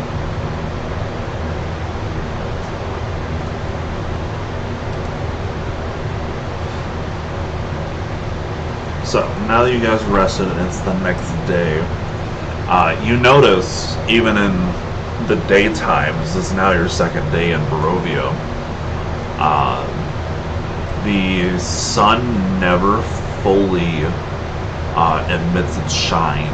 It's always covered by gray clouds.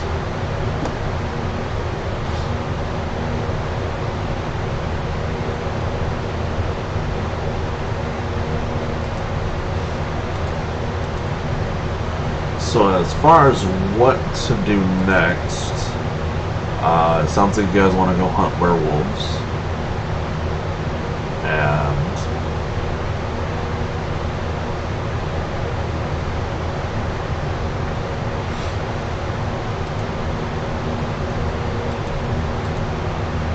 okay.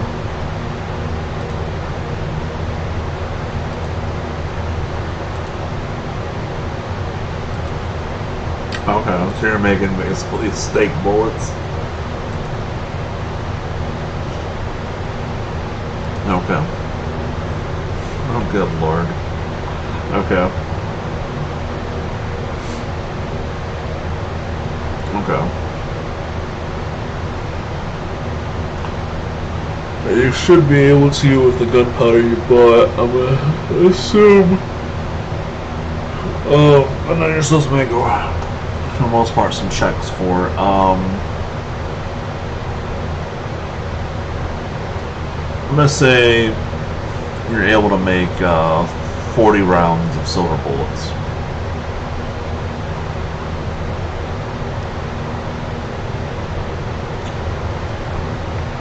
Just say 20. You're able to make about 2 bullets a coin.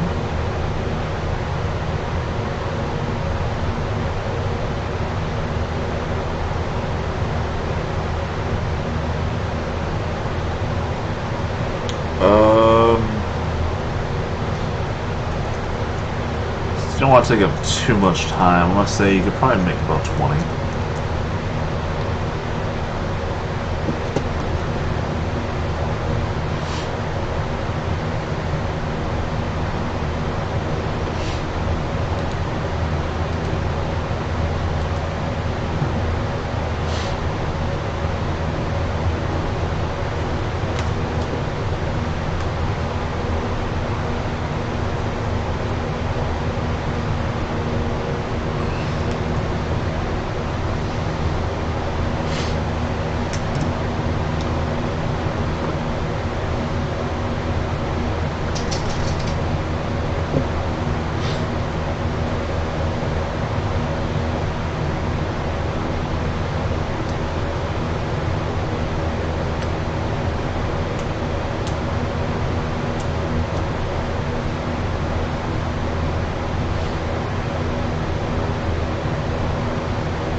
Okay.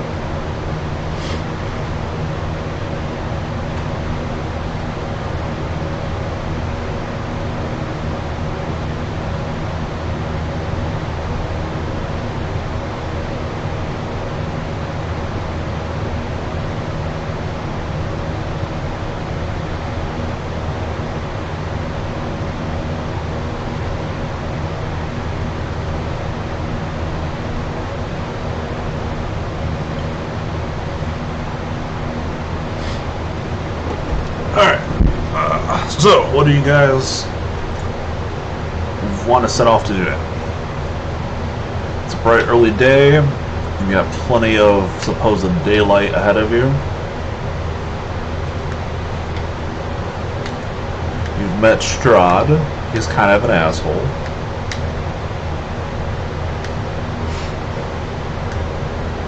He likes to refer to you three as his playthings.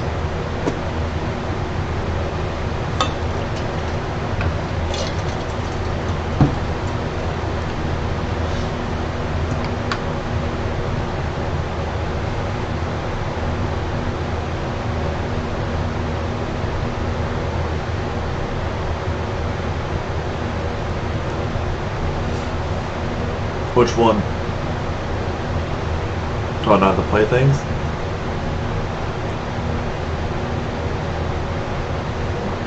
I mean, it's still posted.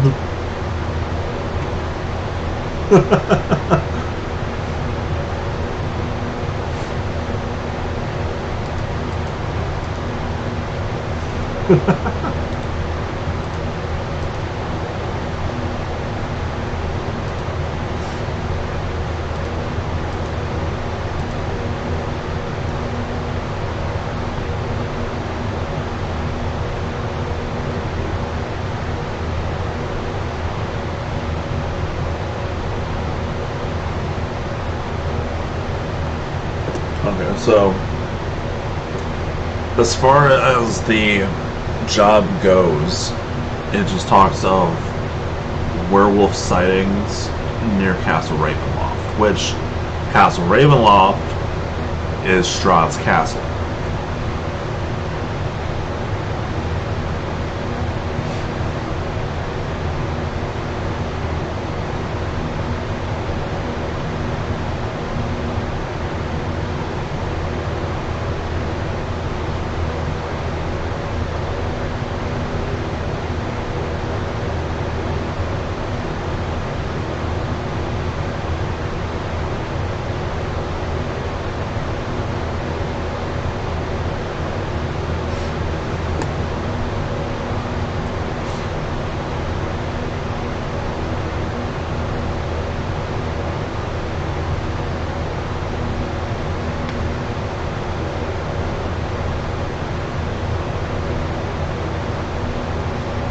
There was a child that went missing in the general direction of Castle Ravenloft and never returned, and there is a merchant looking for safe passage to the village of Barovia.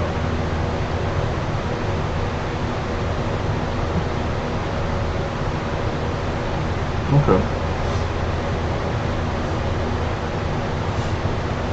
I mean, you never know. You guys might be the ones to save the child.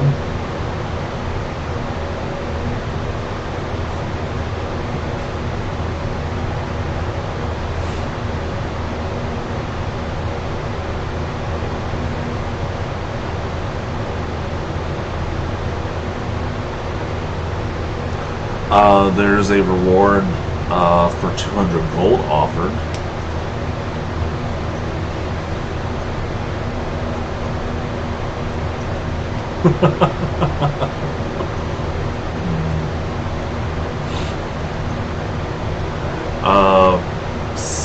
Seymour, you hear a slight whisper in your ear. I like your devilish plan, my plaything.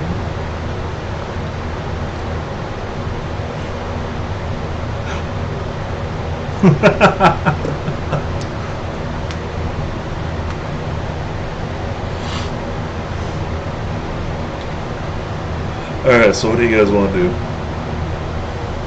Save the kid? Okay. What say you, Fane?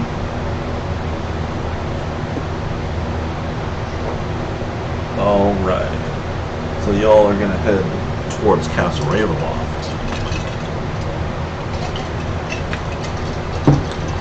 Let's see if I can get this damn map to load again. I doubt it.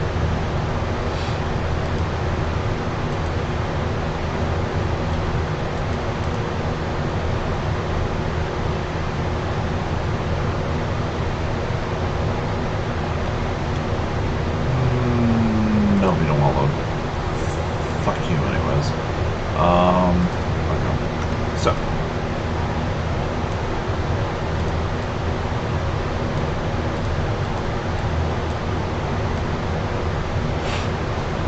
Alrighty. Did I give you guys a map of the area of Barovia or just the village?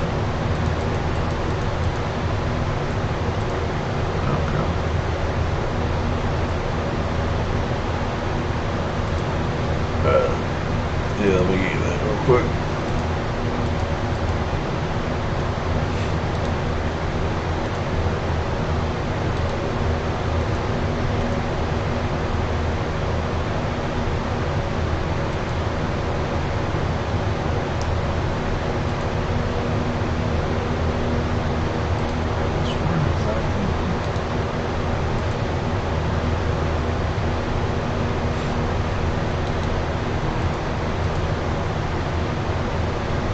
Let me find it.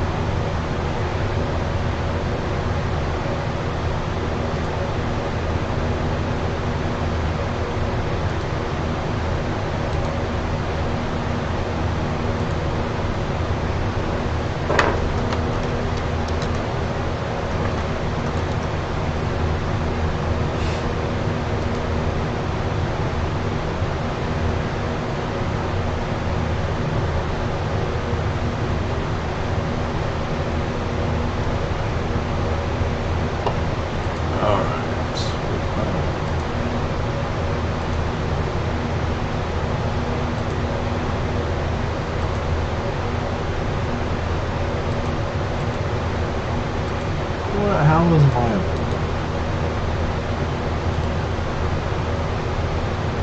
Oh, that's stupid.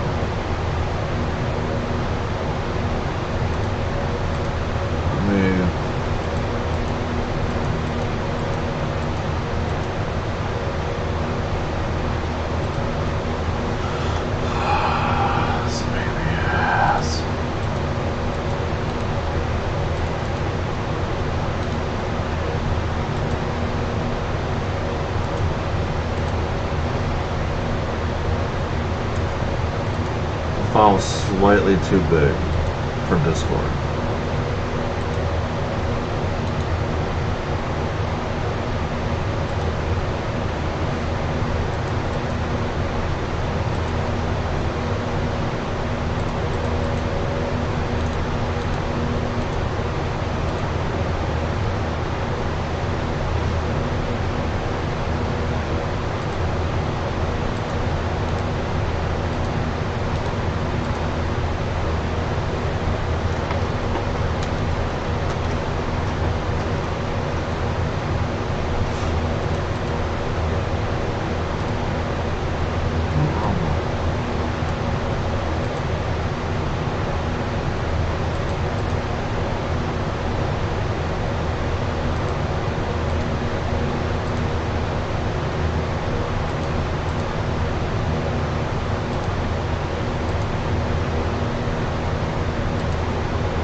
Sorry about that, guys.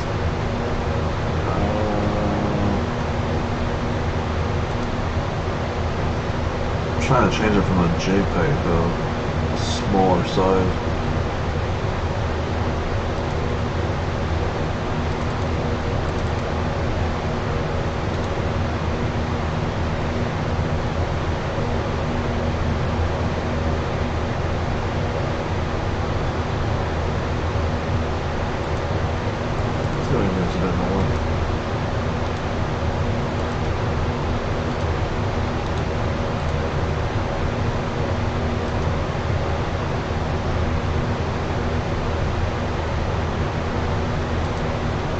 There we go. That'll do.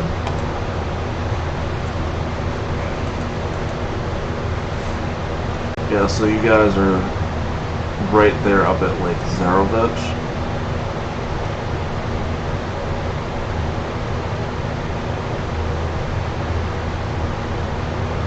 And then you can be going.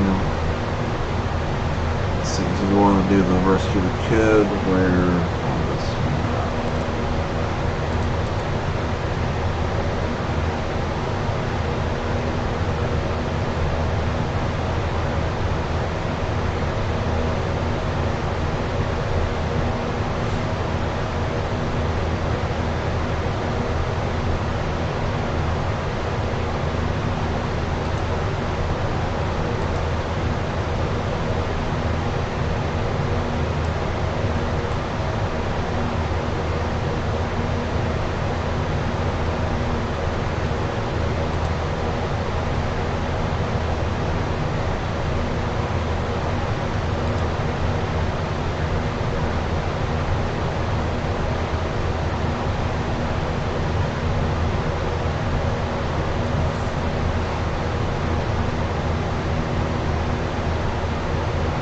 Sorry, I'm just trying to.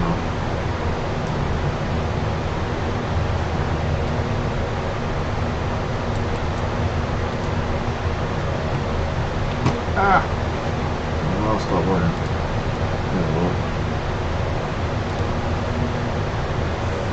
Okay, so looking where you guys are, since that map I posted for you guys got the letters and everything, so you're technically right by N. So right there at Valaki, right below Lake Zarovich. So heading towards Castle Ravenloft would be to the southeast of you. So if you see where the village of Barovia is, just northwest of that, where it sort of looks like a, yeah, K.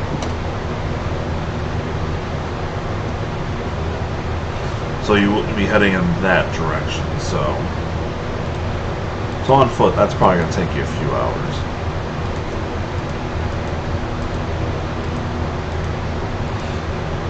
Depending on how fast you guys decide to move.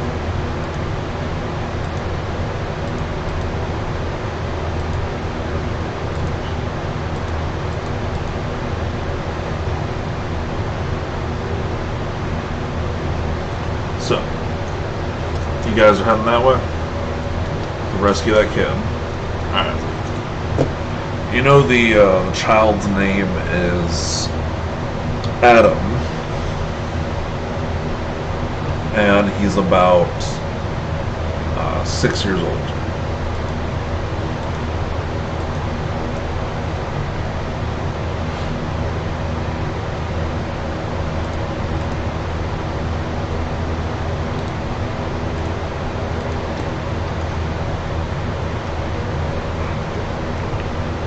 And it's still pretty early in the day.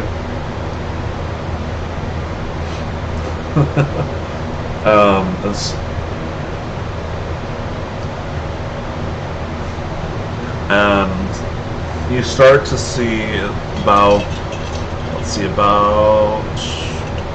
5 hours pass by. So it's getting into the later afternoon, and you see the silhouette of Castle Ravenloft, and within probably the next hour on foot, you'll reach the gates.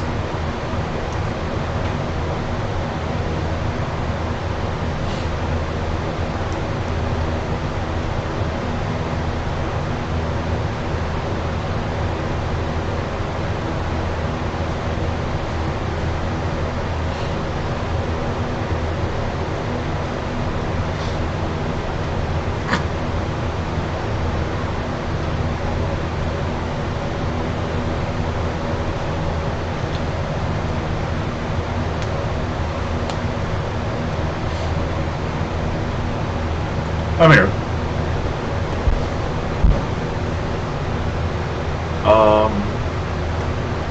They the notice only said that he went into the general direction of Castle Ravenloft.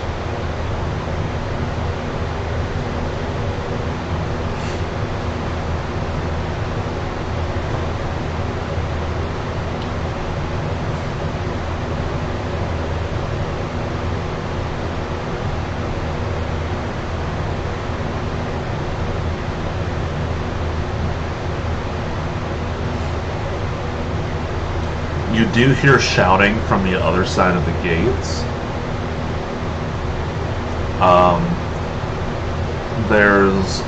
It sounds like a mob screaming and crying out, "Kill the vampire, never again," and something about like "to the crypts" and all that. It's kind of hard to make it all out.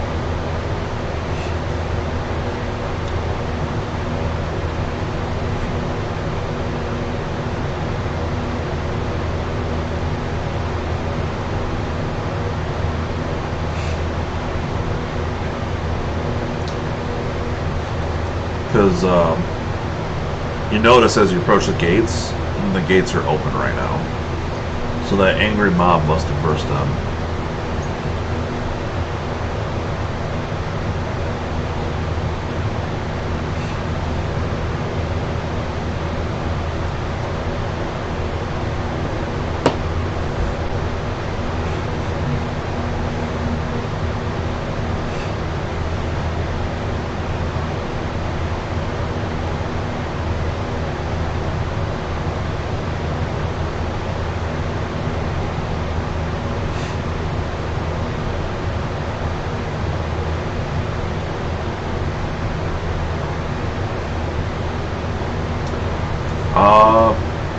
Okay. Well, as you watch them, they're going all over the castle. There's multiple groups. And they're bursting down the doors as soon as they come to them. Some of them are carrying torches and pitchforks and all other crude tools and everything. And you can't help but pity them, knowing that those little tools aren't going to do anything for them.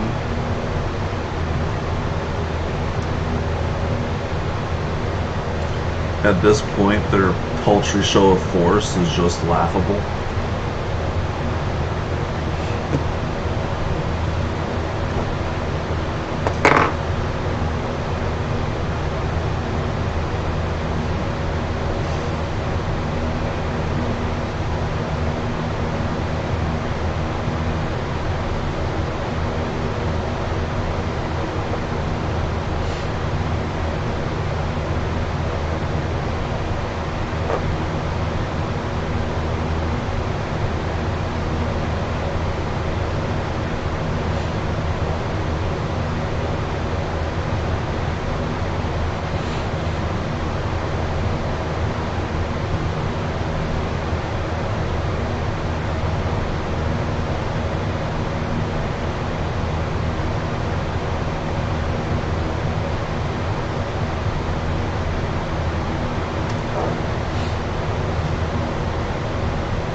You're fine.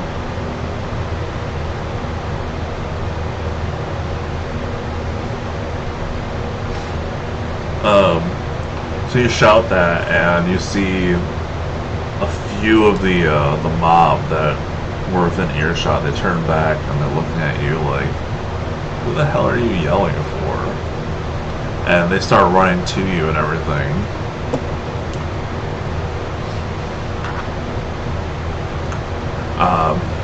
The older gentleman, he's like, come, we have to end this monster right away.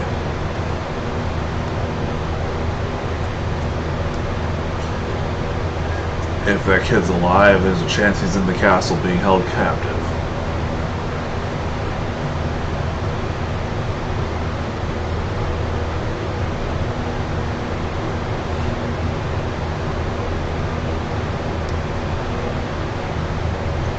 will help you search for him.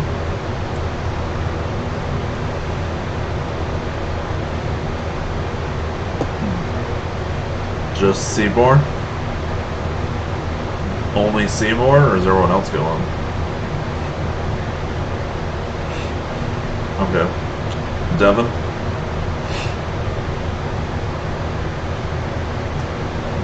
Devin. Oh, is he? Okay. I was gonna say, I was gonna assume otherwise, so. Alright, so you follow them into the castle grounds, and now, you start to be part of a bigger group. There's about 10 villagers with the three of you. And you start searching all over. Is there anywhere in particular you want to check in the castle? Do you want to try and like find any in the kitchen? Okay.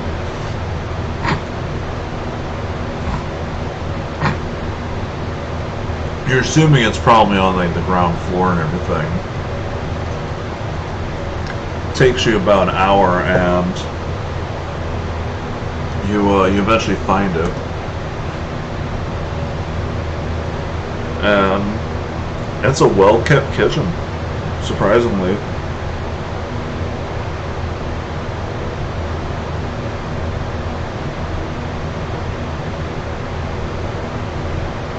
Okay. As you're opening up the pantries and any cupboards and whatnot, you're seeing all sorts of baking ingredients, pots, pans, some cobwebs. You see a few skulls, none of them childlike.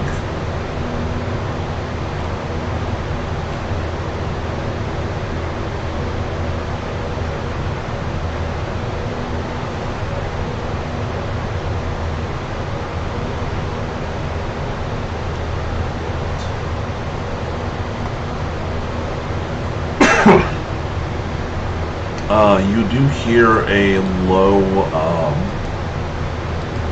moan coming from a cabinet that, or not a cabinet, a closet you haven't opened yet.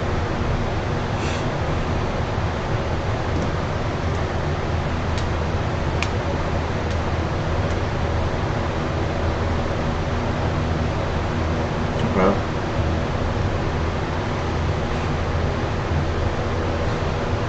What's this? Oh, you're gonna open the closet with the moaning behind it? Alright, as he opens it, you all notice that there is a crawling, decaying figure on the other side. It is a zombie.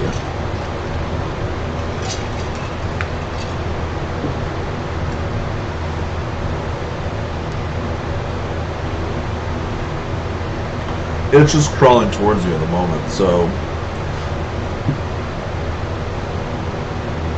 Oh, okay.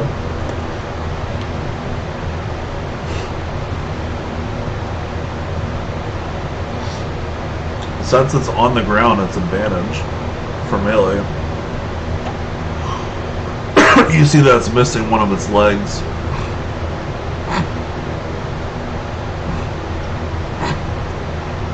Yes. That's more than enough.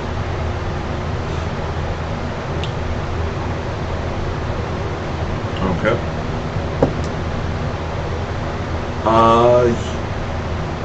As you slash at it, its right arm severs.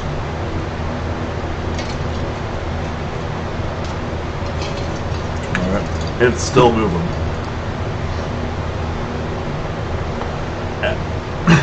Okay.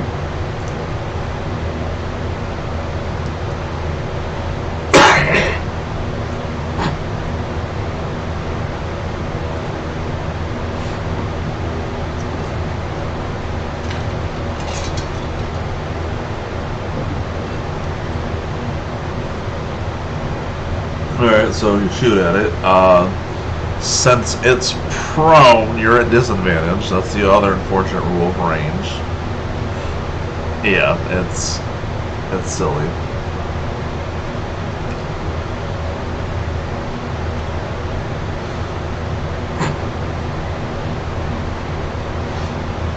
Well, that hits. This thing you need an 8 or higher to hit.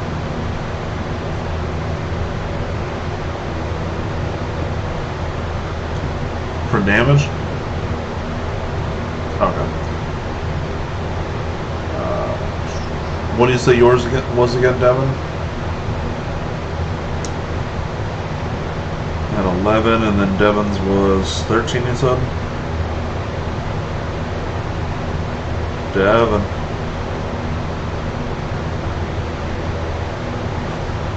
What was your slash damage again? Okay, I was just double checking. Alright, that thing's looking pretty damn bruised. It's still moving though. You even see as its severed arm is still moving on its own. And it is going to go ahead and try and attack Devin since he's the closest. It's going to, let's see, that's a 19 for the first slash, then an 18, and then it's going to attempt to bite you. With a nat 1, its bite is going to miss, but it will slash at you for 2 slashes.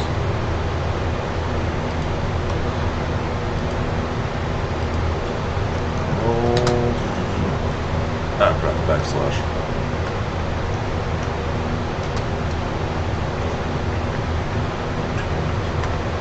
That'll be 6 points of slashing damage.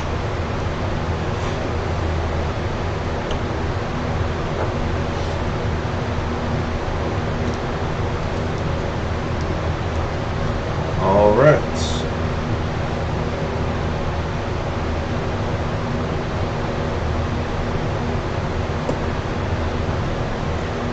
It's still up and moving. Well, crawling.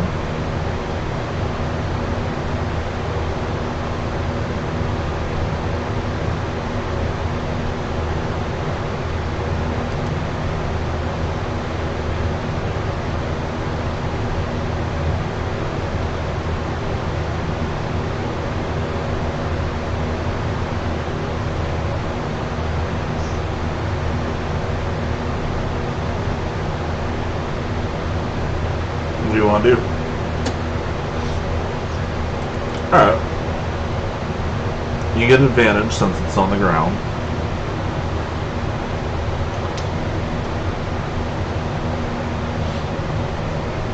Nat or total? Okay, that'll hit it. You need an 8 or less than an 8 to miss.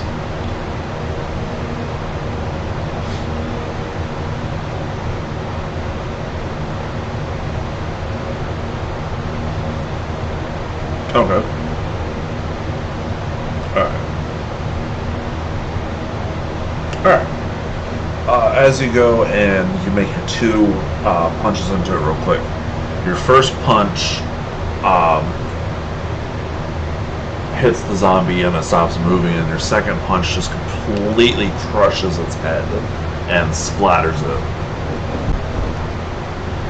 You get the feeling it was dead after the first punch.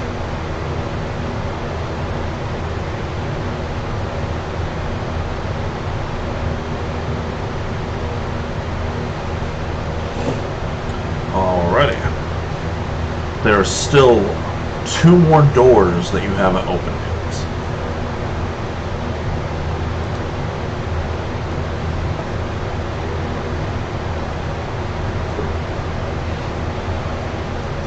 And you still have that group of 5 villagers with you. Or not 5, 10. Well, they're searching with you. They're also looking for Strahd, and they have no clue what to look for or where to look.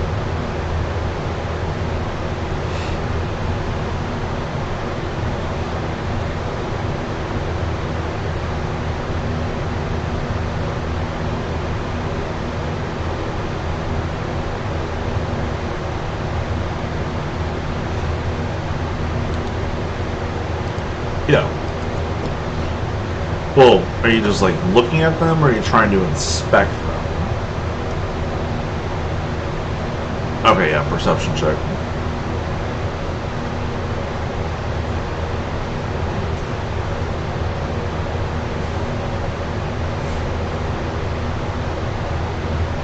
Okay. It doesn't appear to have any sound on the other side of it.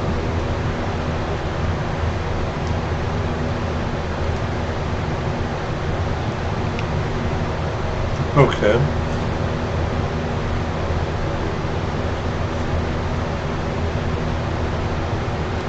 So you're just shooting through the door, or open the door and shoot inside? Okay. Okay. So you go to shoot through the door.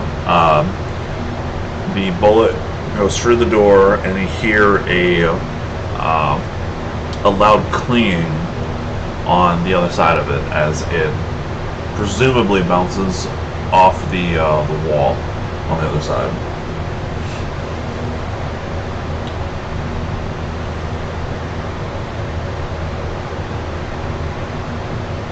Okay. You see 3 swords hanging on the walls.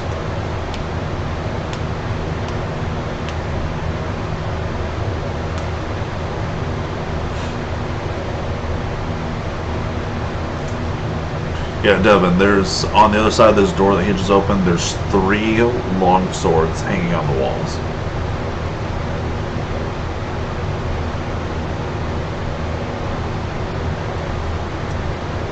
Okay.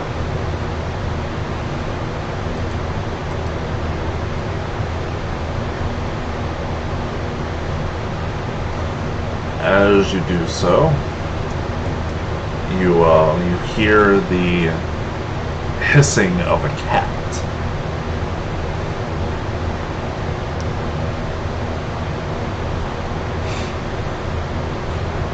You gonna open the door? Okay.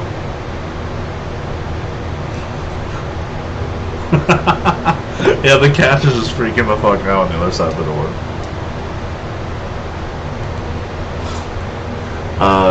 Devin, are you going to anything with the room with the swords?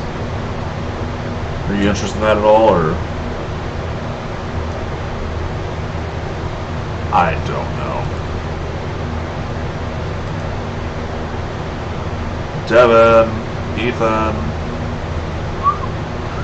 I take you weren't listening.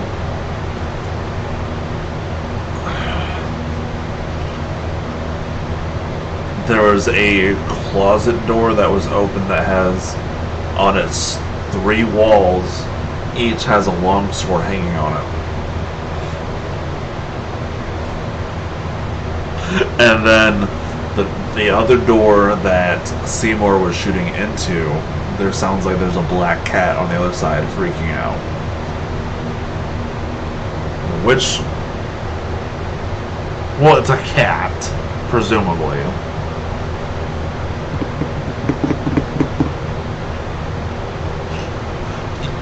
Whatever. So, do you want to open the door? You go to the swords or the cat? Okay, so as you go and grab the one sword, you hear the other 2 swords unsheathing.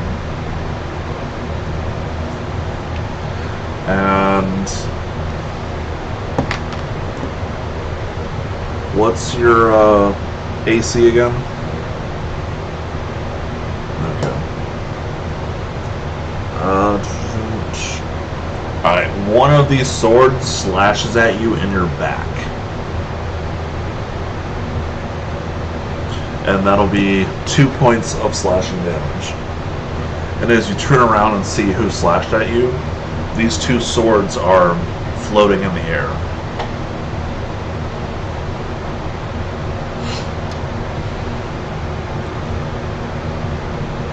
And then before you know it, you hear another sharp unsheathing sound as the sword that you're holding unsheathes itself and slashes at you and deals you 9 points of slashing damage.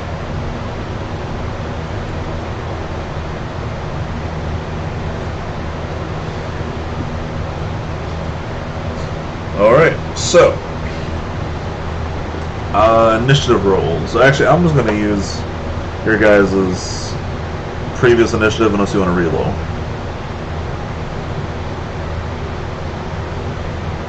Yeah, it was only one thing, so I wasn't worried about it. But now there's 3 swords surrounding Devin. Okay. It's a good time to get high initiative when you're surrounded. Okay. Fang? Yeah. Alright.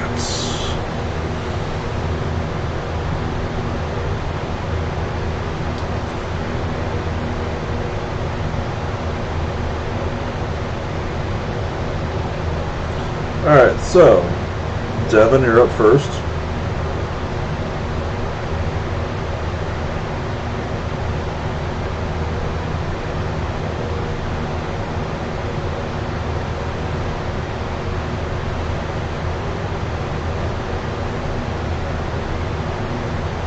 Okay.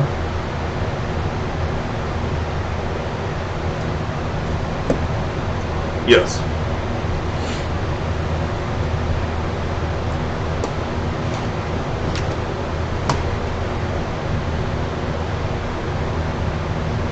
Points? Okay. That, as far as you can tell with a blade, it appears like it's hurt because the blade's sort of cracking out. Yeah, it's getting chipped.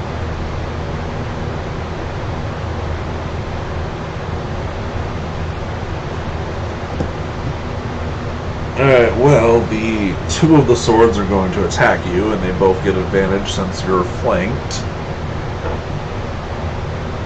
So,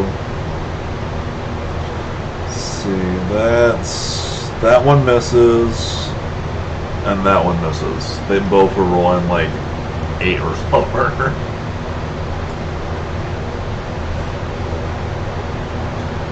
Alright, Seymour, it's your turn.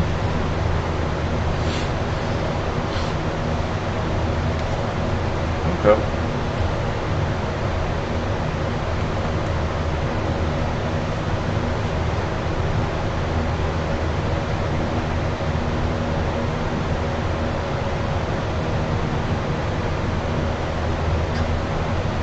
Okay.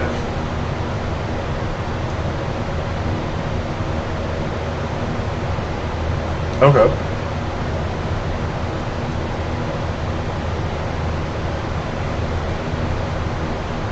No, that's a straight roll.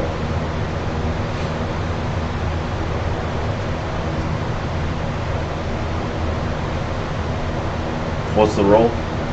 Yep, that's enough. That's more than enough.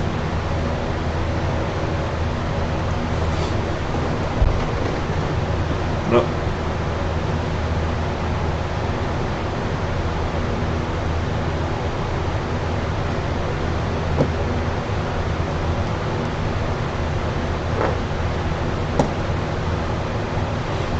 Alright, well, as far as you can tell, it does not appear to be being held up by something. It doesn't fall. It's. But what was the damage again you said? Okay. Were you attacking the same one that Devin had just attacked? Okay. So I'll just have it be a different one. There we go. But still, you see as your bullet hits it, and it chips a good chunk of the blade away. Alright, Fang, what would you like to do? Alright, so you're gonna run in there, it's kind of tight space, but Gonna make an unarmed strike. Doesn't matter which blade. Okay. That is not enough. Yeah. That is the magic number.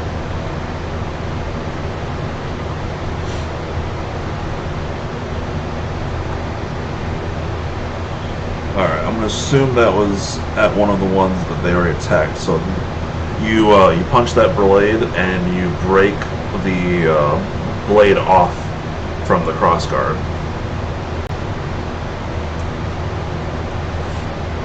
Alright. Now for the sword that hasn't been damaged yet. It's going to attack at Devon again. Still with advantage. Nat 20. It's gonna be 18 points of damage, my boy.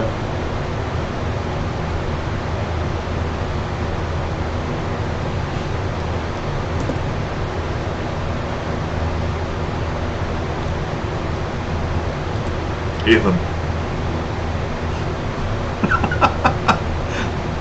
You just got slashed for 18 points of damage.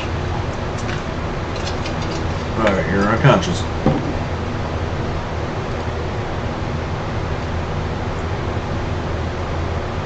Well, you also didn't know. Alright, Seymour, it's back. Or no, it's back to Devon, so, death saving throw.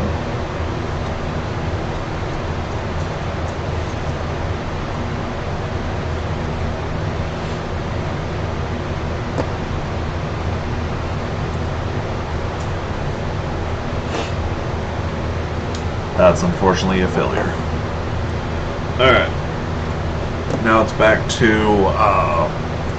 one of the other swords. That one is going to go after Fang. Gets advantage since you guys are still pinned between the two of them. Does a... Let me think. Your AC was 16, right, Fang?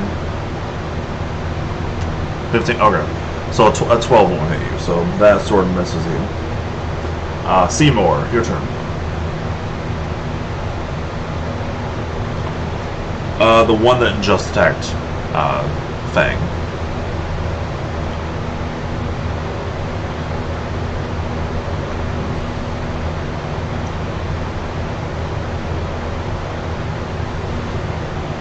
Okay. The one that just took him down? Alright, go ahead.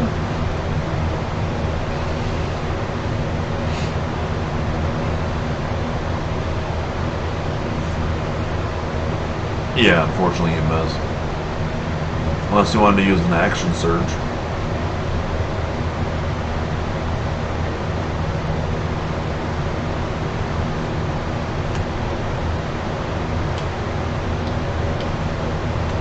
Okay. Alright, Thang, it's your turn.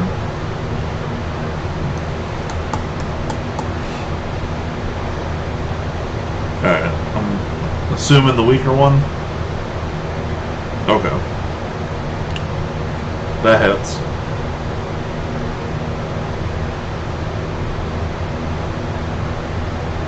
Okay.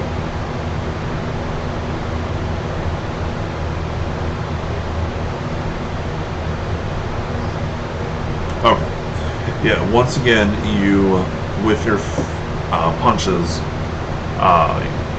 you strike both of them with keen precision and snap the blade off its crossguard. That's 2 of the 3 swords down. Alright, the sword that took Devon down is going to go after Fang. I didn't drop my dice. With a 8, it will miss you. And Devon, I need a death saving throw.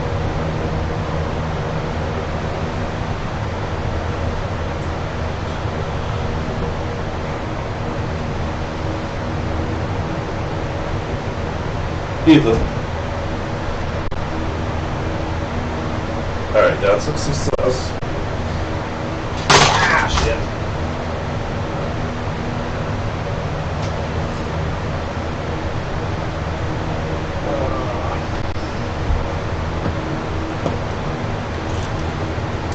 Drop my dice again. Thank goodness I'm getting new headphones because I dropped my headphones. Yeah, okay, so after Devon, it's going to go right back to Seymour, since those first two are gone.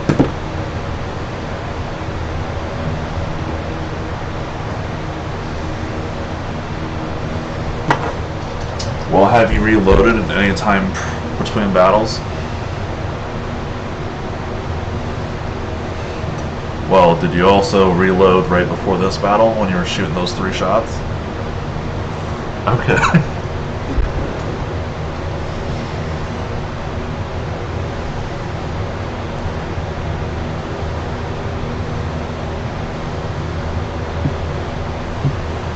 Okay.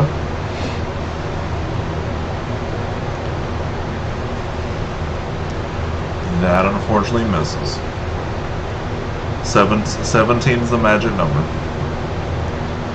These things are just too agile. Alright, Fang, your turn.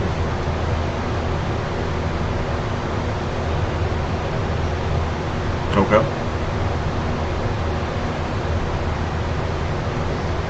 Okay. Both of them?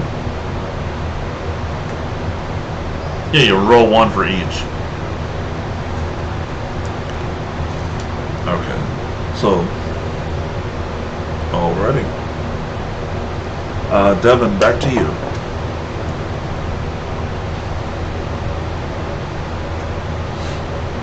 Ethan. Death save and throw.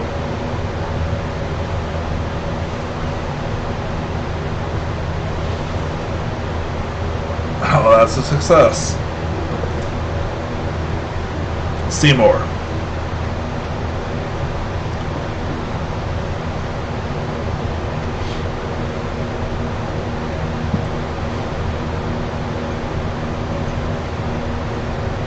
That's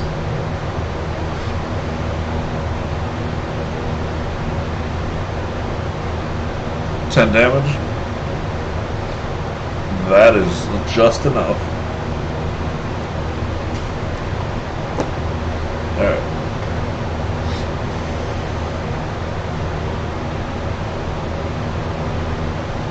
Okay. Okay. Well, yeah, as you shoot that one, you, were you just shooting like a second shot at it as you're finishing it off for some flair, or? Okay. Yeah, so you aim your shot dead center of the blade and completely shatter it. Okay. Alrighty, so now that those swords are taken care of, real quick, Devin, make a death saving throw.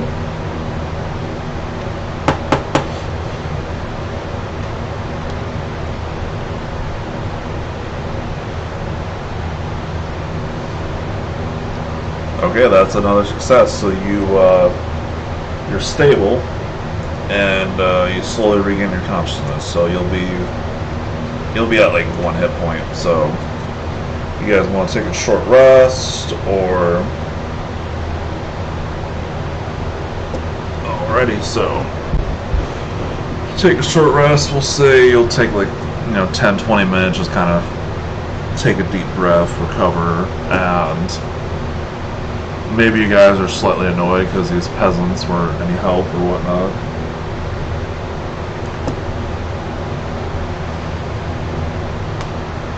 So this older gentleman with a walking cane opens it, and you just see a black cat run out, and it just hisses at every single one of you and just runs off. Alright, so for a short rest, for anybody that took damage, you can roll up to half of your total hit dice.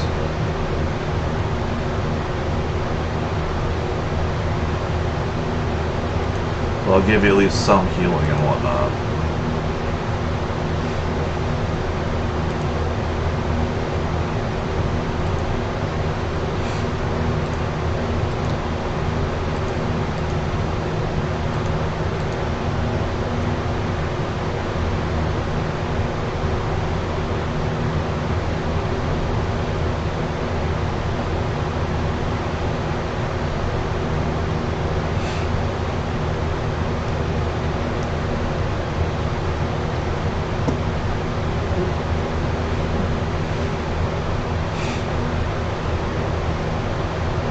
And as you're resting, you start to hear thunder throughout the castle,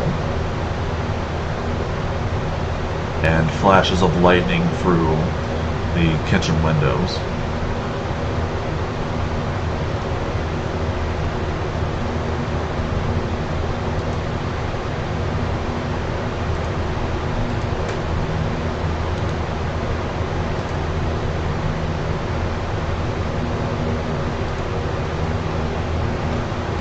Around that one,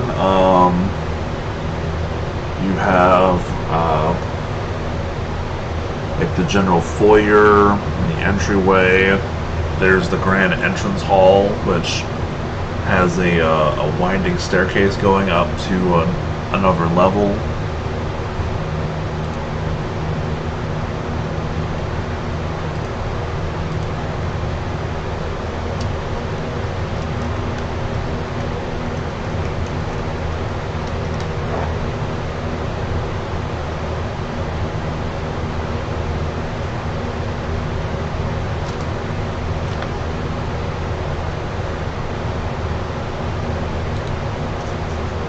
Was that loud? Not bad. Better give you guys some ambience.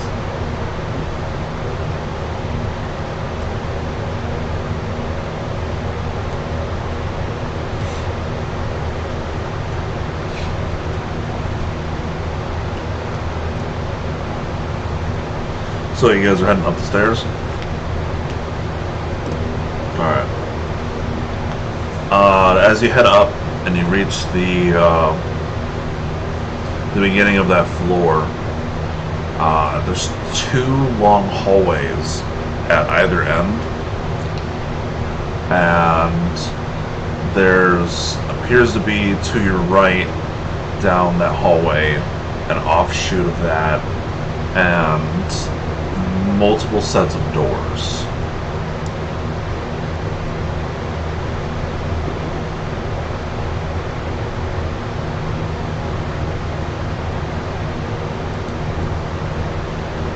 Oh, just to your right, you can see about 30 feet from you, there's a hallway that offshoots from it and heads presumably north. And then the hallway to your left, you don't really see any immediate offshoots to it, but on both sides and even directly in front of you at the top of the staircase, there's a grand doorway there, and then all along each hallway there's tons of different doors.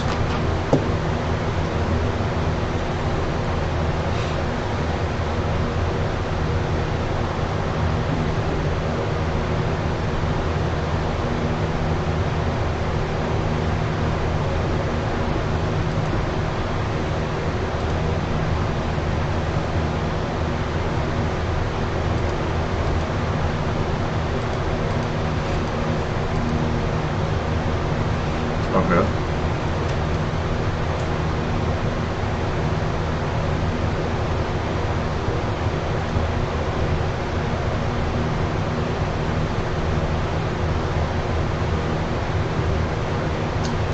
Let me give you a crude drawing here real quick. Let me give you a crude drawing real quick. So, oh, that's too crude. Oops.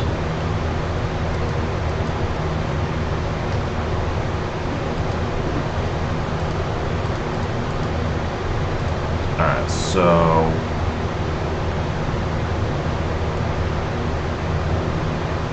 that's where you guys are.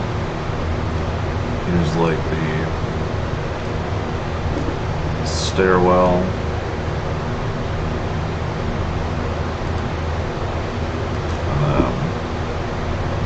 Just make it the color green for the grand doors.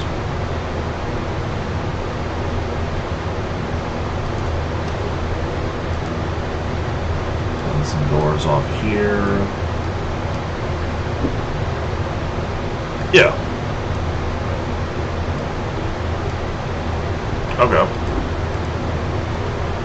As you look through it, you see a singular chair at the end of the room.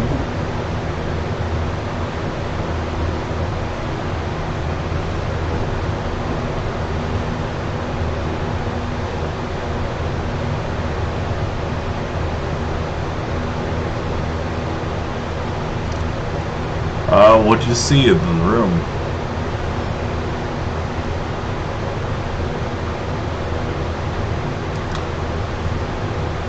Chair.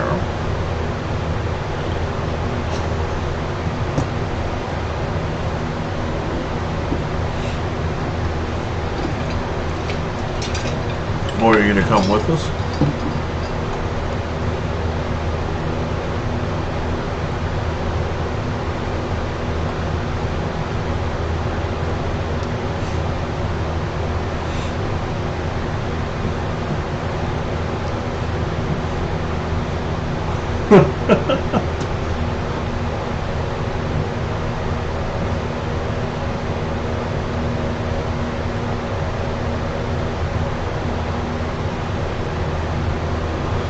Well, you see you pique his interest, so at least the old man and presumably maybe his daughter or granddaughter escorts him in the room.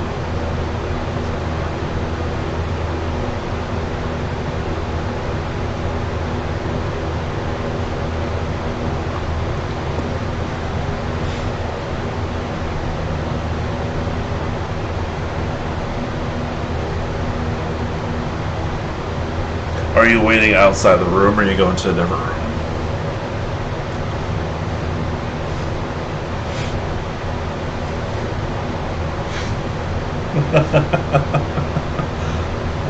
So the old man's now sitting in the door as you're. Are you like just for the keyhole, or are you like peeking through the door? Okay. It's kind of hard to see in that room. It's very dark. Very dim moonlight coming in, but every so often you see the bright flash of lightning, and you see the older man sitting there and his granddaughter's next to him, and 10 minutes go by, nothing's happened. Another 20 minutes go by and nothing's happened.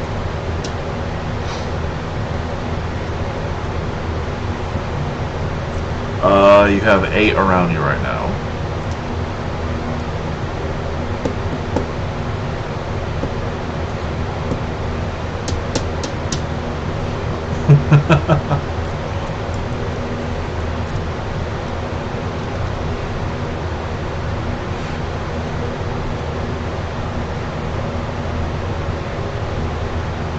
Yeah, I guess. We have a brief rest real quick.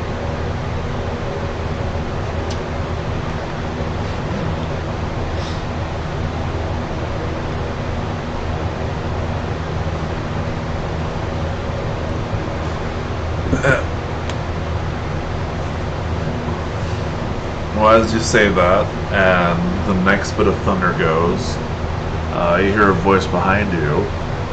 Good evening, my playthings.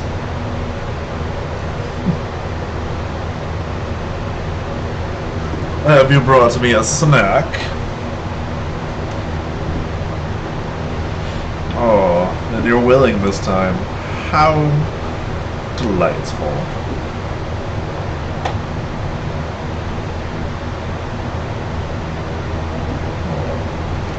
Oh, don't play hard to get, love.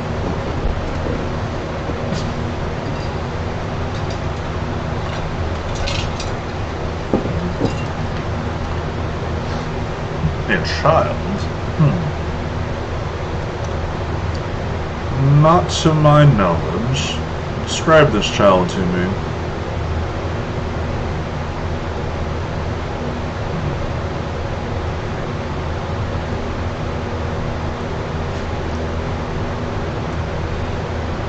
Ah, there was a child that happened upon my estate some time ago. He's off in that hallway there to the left, first door on the right.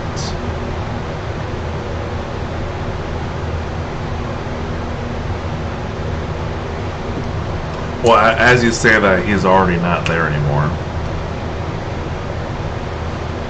And as you get to that door he pointed out, you start to hear the screams.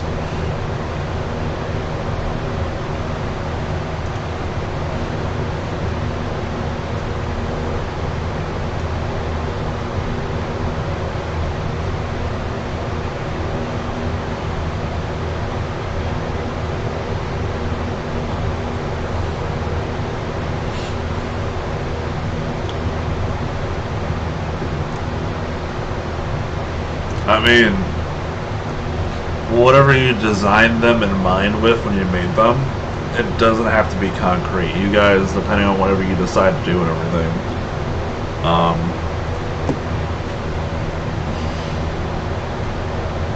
I will say the three of you do hear like a faint whisper of, "Thanks for the appetizer."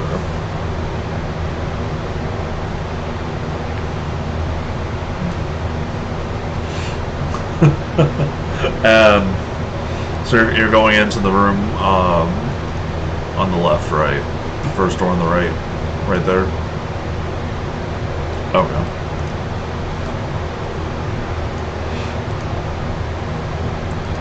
Alright.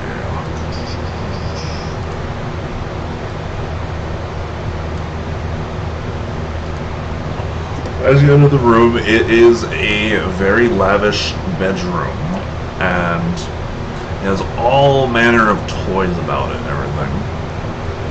And you see a young boy currently playing with some toys.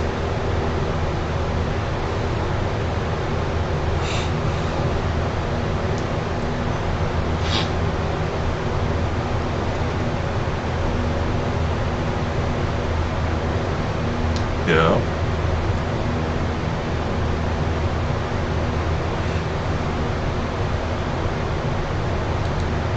Okay.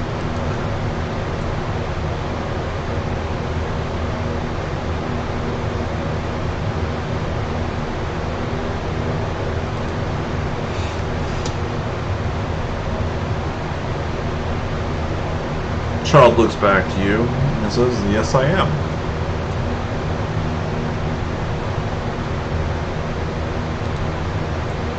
Well, Lord Strahd took me into his home when I was lost and scared.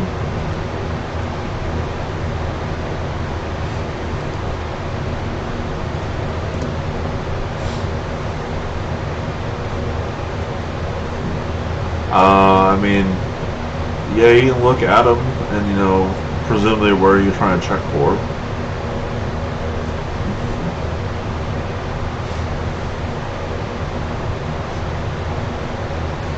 Okay.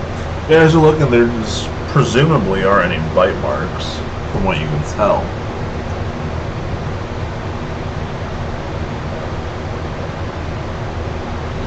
Sure. But I don't know if my new moms would be happy about that.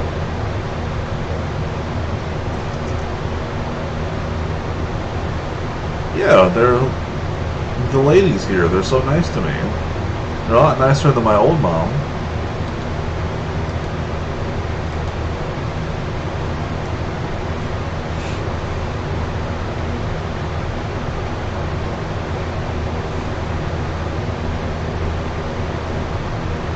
I mean, don't get me wrong, I'd like to see my old mom.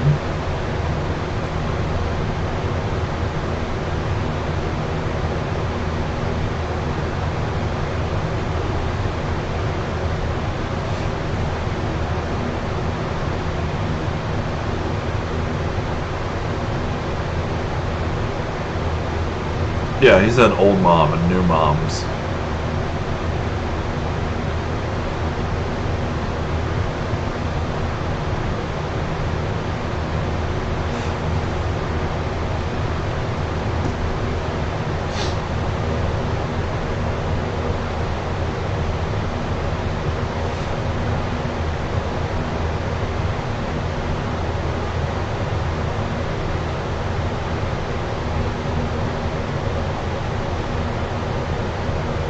So what are you guys doing? You taking the kid? You leaving him? Okay.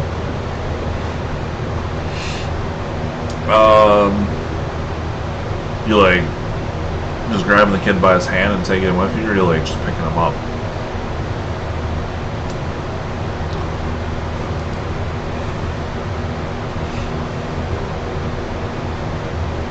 Okay.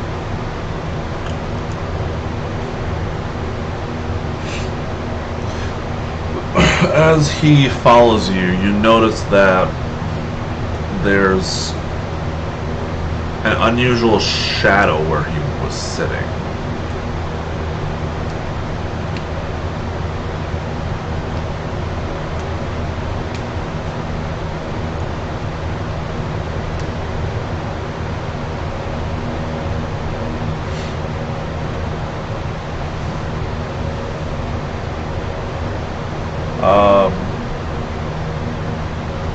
Well, it's like his shadow and everything, but it's not following him from what dim light casts it.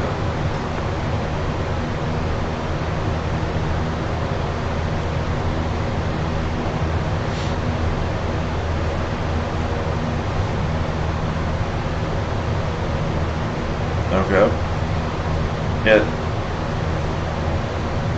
Alright, it's technically prone, so it's disadvantage.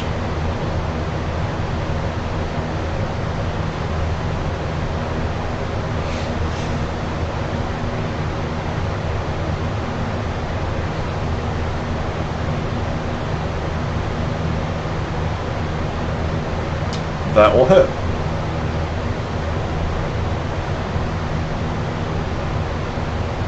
Yes.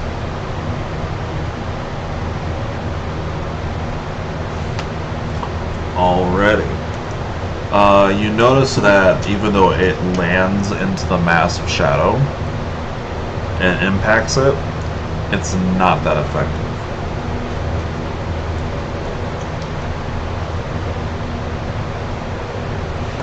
And before you even notice, it disappears.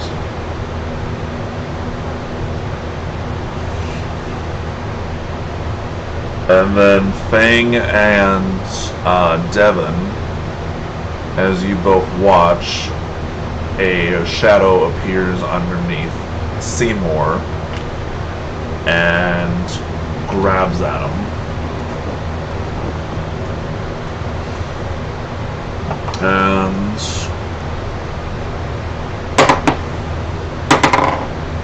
that's a nat 20. Alright, let me roll this damage.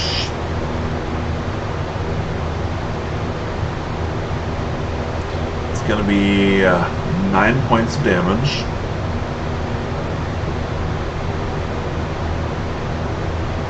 And your strength score is reduced by 3 points.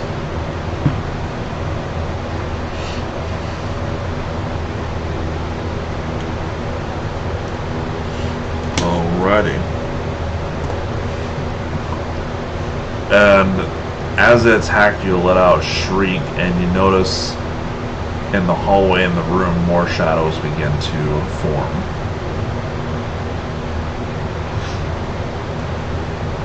I'm gonna need you guys to roll for initiative.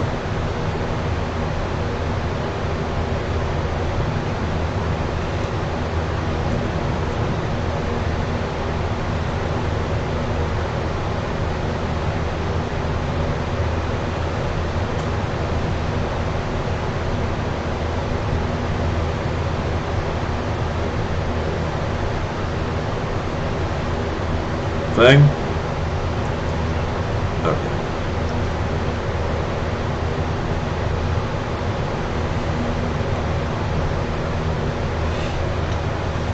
What's your modifier?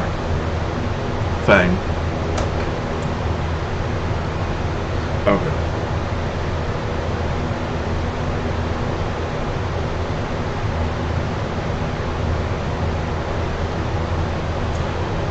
Alrighty, so it's gonna be Devon, then Fang, then 2 shadows, then Seymour, and then the 3rd shadow. And I'll roll initiative for the child too, just for the hell of it. Child rolled a 2.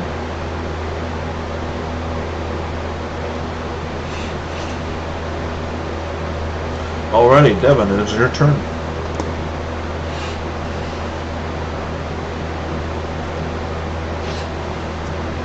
With shadow. Alright, give me just a second here. Give you guys an idea of where they're all at.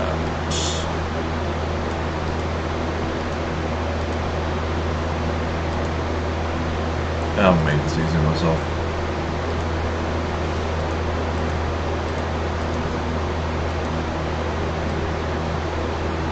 There's one. There's one. And there's one.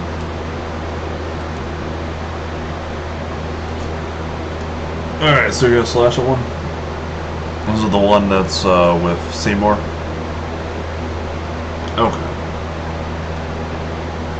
Yes.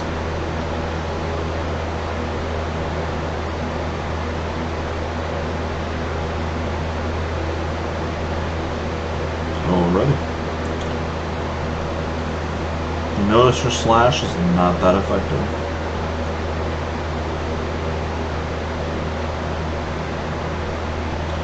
Alright, Fang, it's your turn.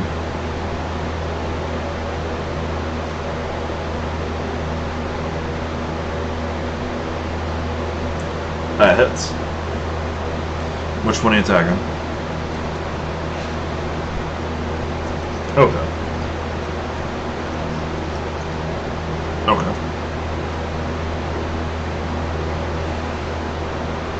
Okay. That hits.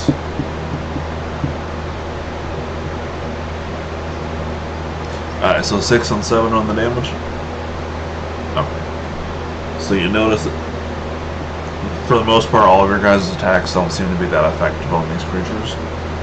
But you still do manage to deal a decent amount of damage to it. Alright, now for the shadow with Seymour right now.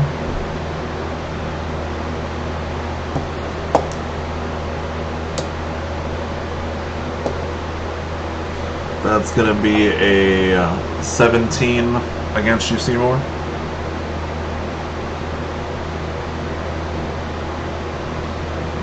Okay, that's 6 points of damage. And then your strength score reduces by another 3 points. What's it at right now?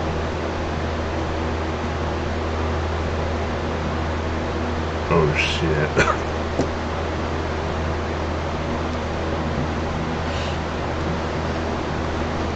No, that's not the number to worry about. Okay, so now the shadow closest to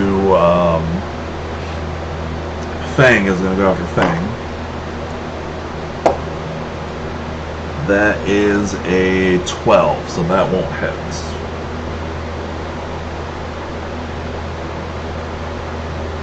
Seymour, it is now your turn. And you're just feeling every attack, your strength's just been drained out of you.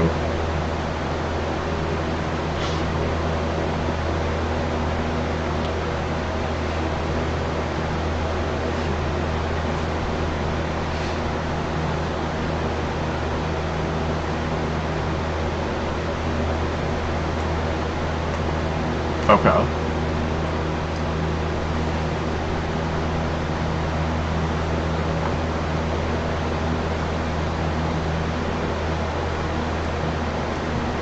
If you're shooting at the one engaged of you, yes. Okay, yeah, then the other ones you'll be fine. They're not prone. They're like long, shadowy humanoid figures stretching out of the ground. That hits. Okay. Unfortunately, your silver bullet didn't make it any more effective, but it still did some damage.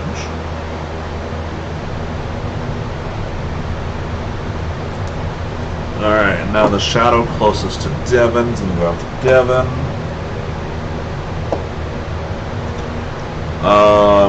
Modified 20 hits, correct? Devon? Modified 20 hits? Alright. That's going to be 8 points of damage to you. And you're unconscious. Okay.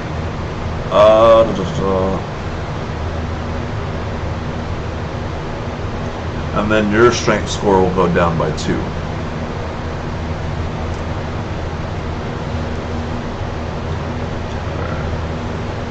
I forgot about the child, but now that you felt unconscious, the child just kind of staring at you like, oh, okay.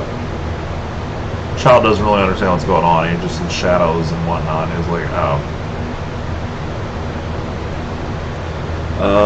So Devon, death saving throw for you.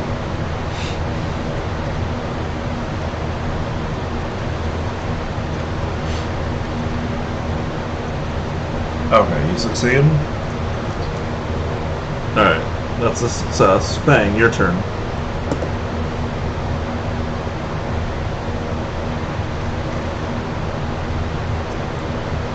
What?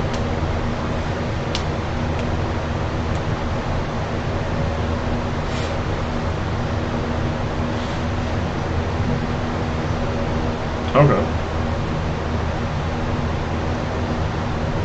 That hits.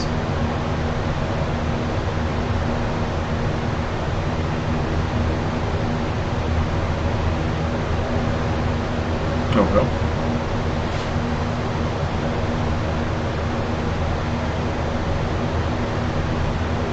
Okay. You do manage to finish one of them off. And now Seymour, that same one's gonna go after you.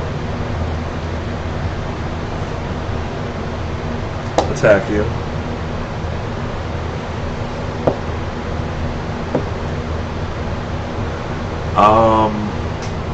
Does a 13 hit you? Okay.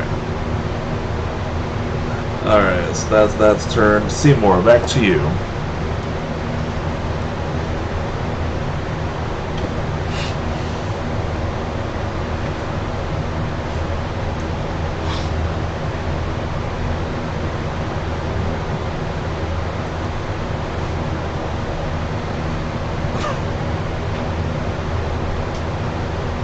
As far as you can tell, it doesn't seem like these creatures understand you.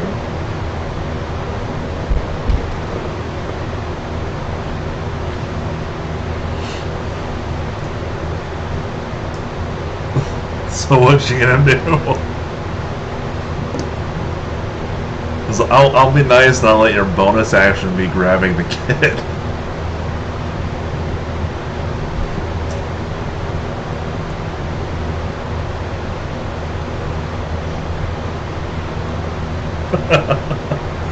Okay.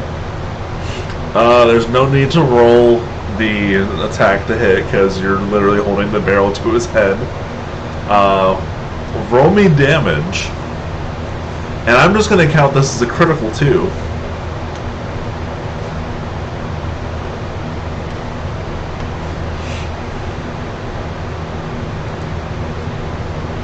Okay, so that's 14 points of damage. You watch as this kid's face, part of it gets torn off from the blast as his brains are just splattered all over the wall. And the shadows don't really react. They just kind of stand there and then they just slowly back away. And they still give off this weird hissing sound. And as you're focused on them, you hear this voice say, "That wasn't very nice, mister."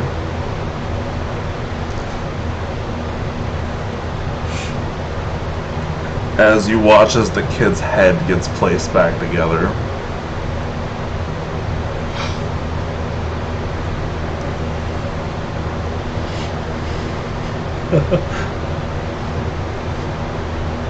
And so now the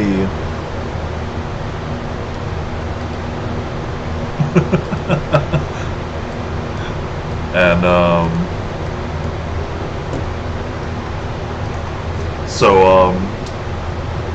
yeah, I'll get you a thing for the kid real quick. We'll just use that real quick. So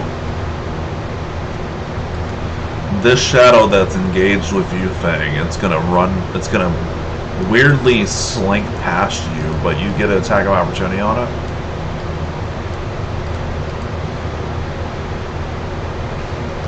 So you get a freebie on it.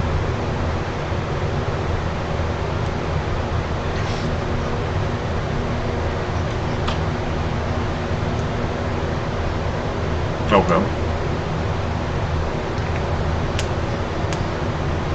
Both of them?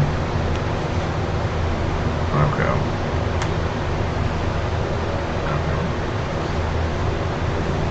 Wait, 15?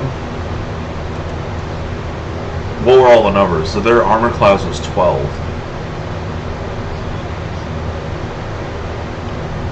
Okay. So roll that damage.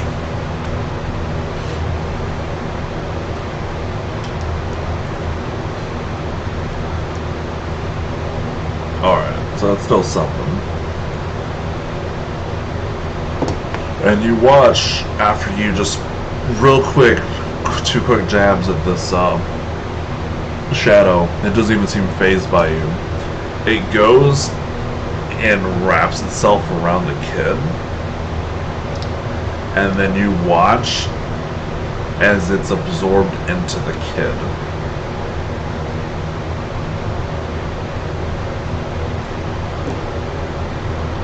So that shadow is effectively gone.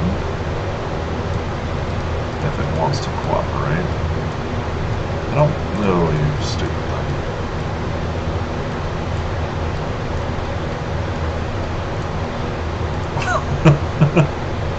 Yeah, that's how badly your gunshot to the head messed the kid up.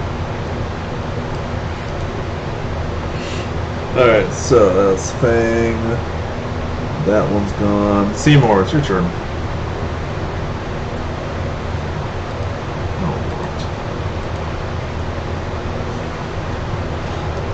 Okay. Okay.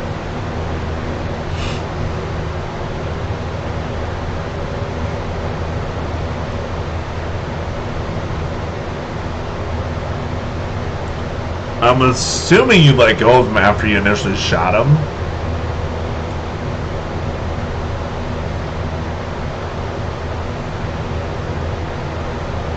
Unfortunately not.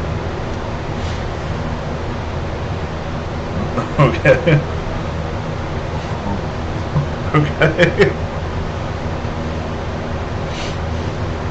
That will hit. All right.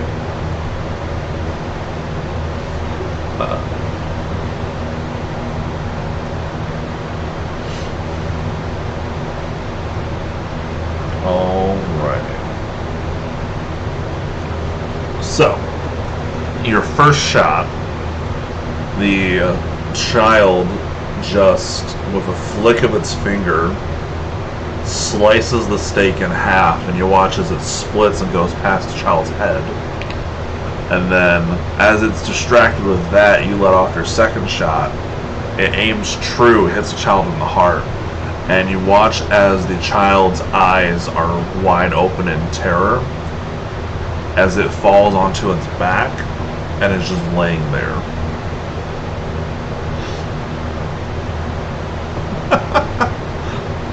Well, you have one friend down right now, and you still have another shadow. Speaking of that, the other shadow is going to come at you, and you get the sense that it's kind of mad right now, even though it can't show emotion.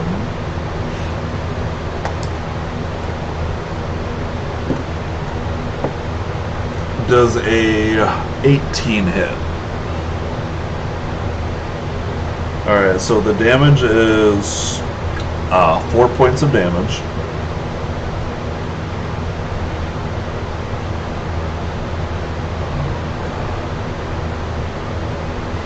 And your strength score gets reduced by 3.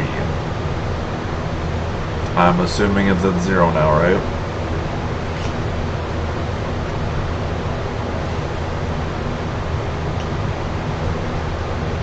Seymour, as you feel the last bit of your strength gets drained out of you, your vision gets blurry, goes black, and you fall down on the ground dead.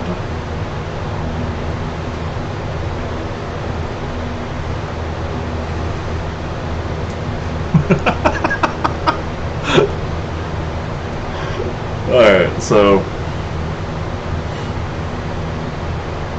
Alright.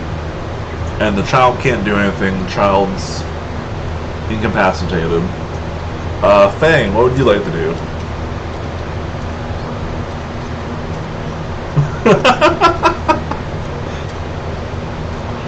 Oh wait, Devin, while he's doing that, make me a saving throw real quick.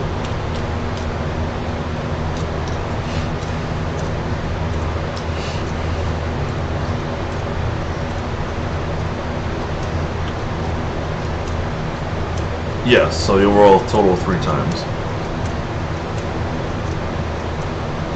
Alright, you succeed.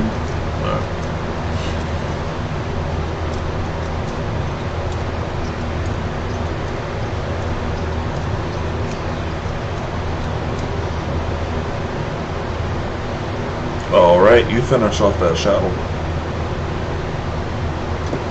So now you have a vampire child that can't move, one friend unconscious, and you watch as another one has died in front of you. Actually, whether your friends or not, that is to your discretion. They're just comrades in arms at this moment. So, are you going to do anything to help your unconscious friend? Companion.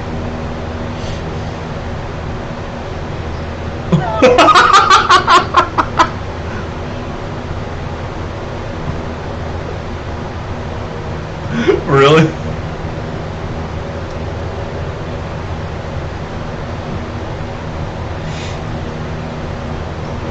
Or are you going to pray to your deity?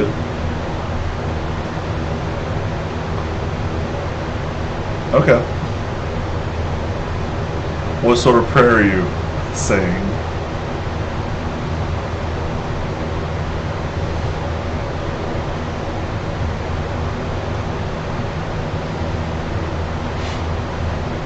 Yeah, I mean, their characters can't hear this shit. One's dead and one's unconscious. His subconscious might hear it.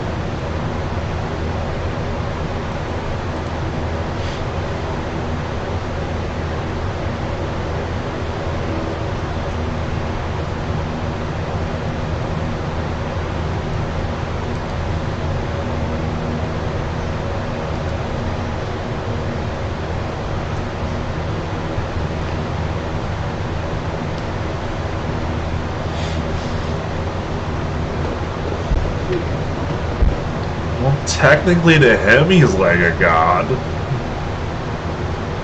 There's evil deities. So for a moment, you're just there, focusing on your little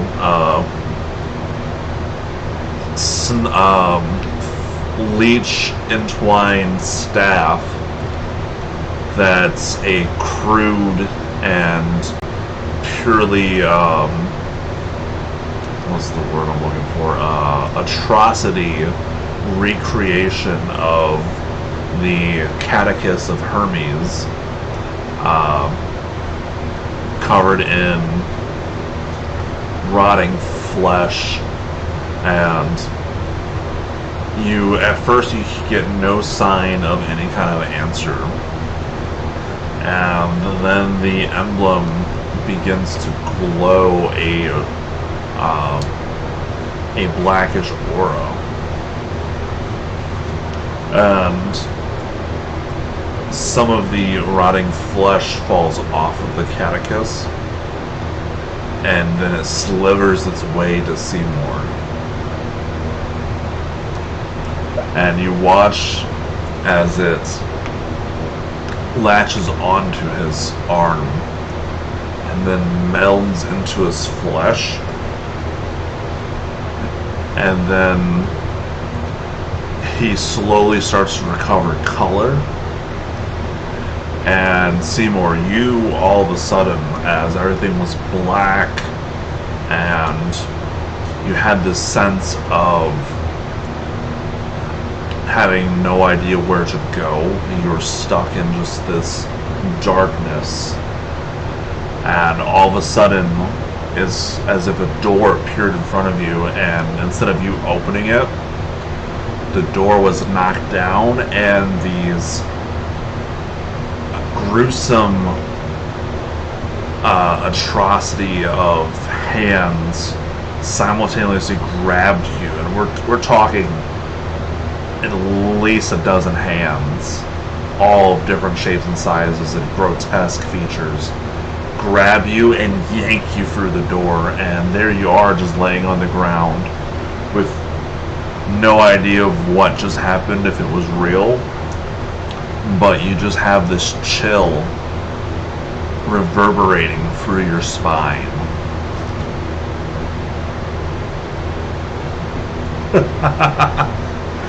And for a brief moment, as you're regaining your senses, you see like what looks like a small fleshy patch of foreign flesh on you,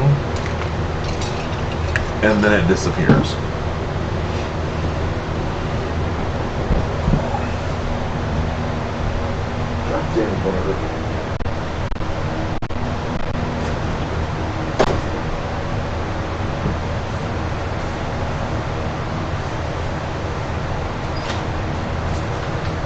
I'll be right back, guys.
back, sorry about that.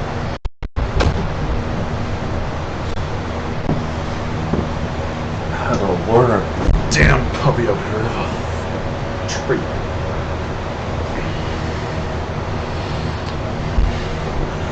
Okay, so while I was gone, did you guys decide to stabilize Devin or do you have did you have a third successful throw?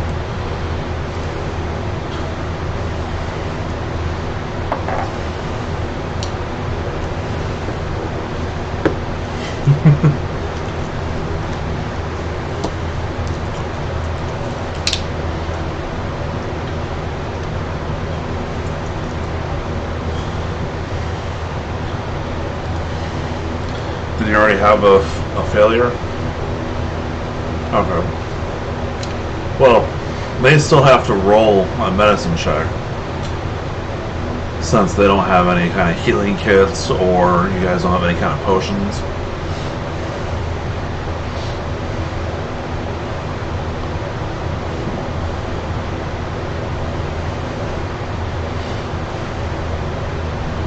Okay, so advantage.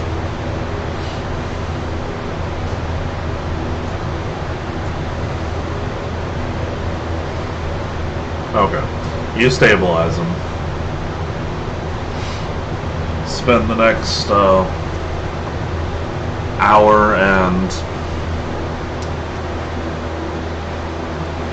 yeah, the kid can't move. He's clearly still alive, but he can't move.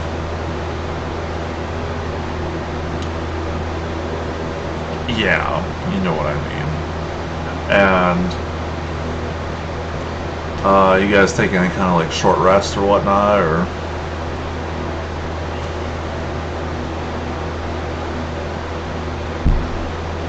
That's what, Devin, you should have what, like one hit die left?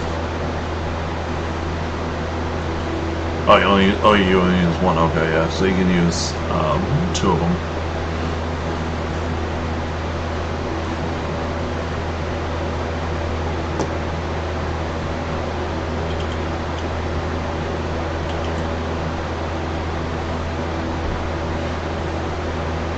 The funny thing is, as you guys are resting and trying to heal, you look at the child's wound with the stake in its heart. It's clearly obvious that the wound's trying to heal, but it can't shut because of the stake.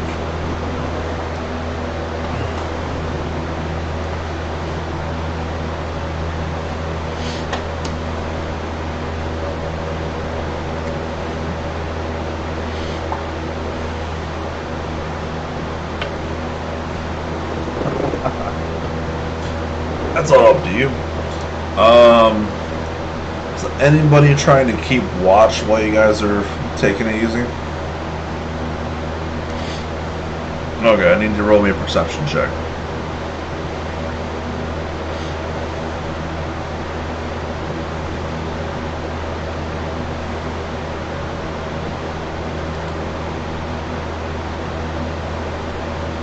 Alrighty. As you're looking up and down the hall,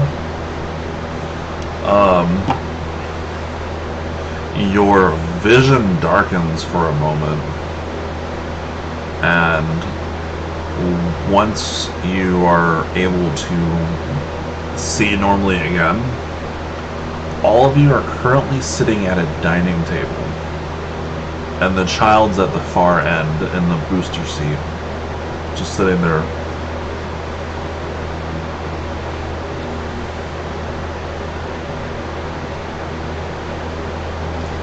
And all spread out before you is a fine pig roast, many assortments of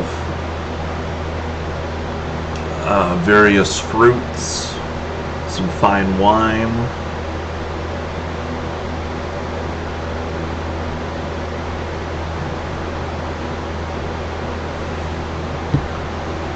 and at the other end of the table, there's Strahd von Zarovich sitting there, enjoying, presumably, a chalice filled with blood.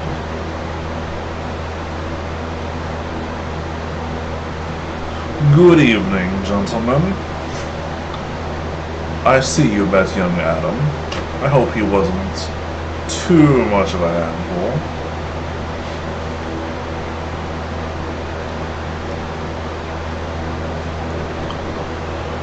I don't believe I ever did properly introduce myself to all of you.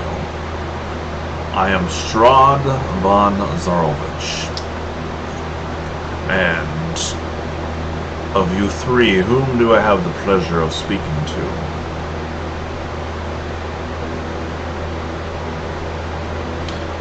Seymour.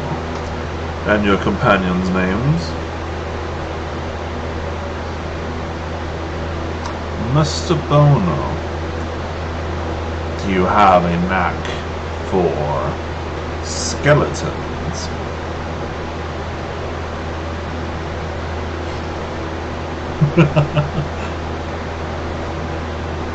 And your other young human individual?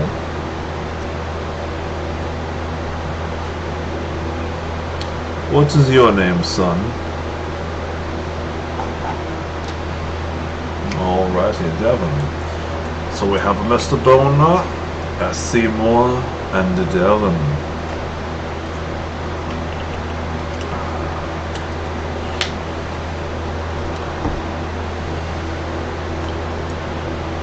Oh, I hope one of you is worthy to succeed me.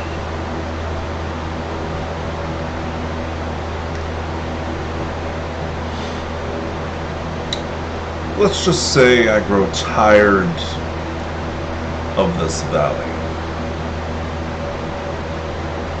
I'm looking for a capable individual to entrust it to.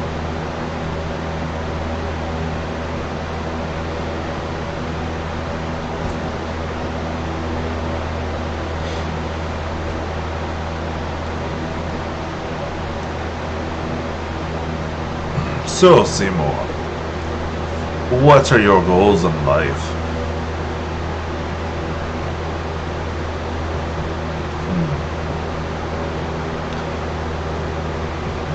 Perhaps I could interest you in the riches of Ravenloft.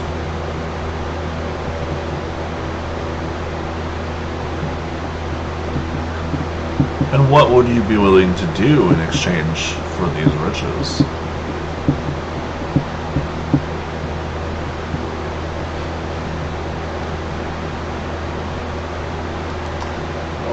Nothing too devious.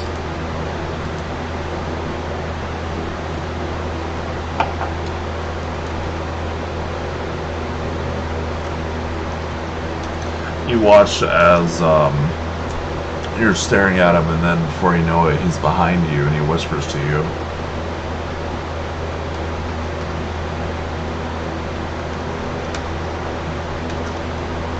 And then he goes back to his table and says, "How is the feast, my companions?"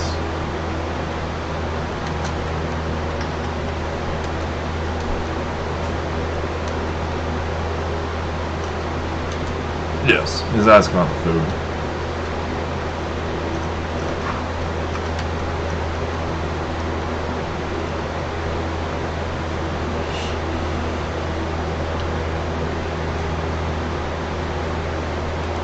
And you, Mr. Bono, what, dare say, are your goals in life?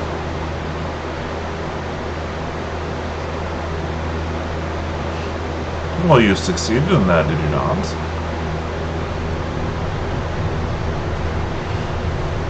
Didn't you bring your friend Seymour back from the dead?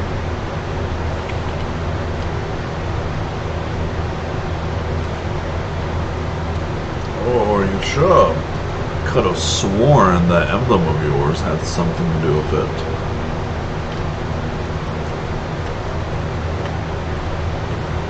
Okay. Who wasn't?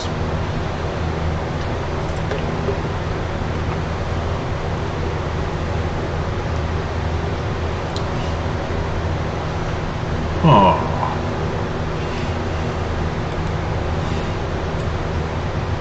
Well, there's two Mr. Boners here, are there? Yeah, go ahead.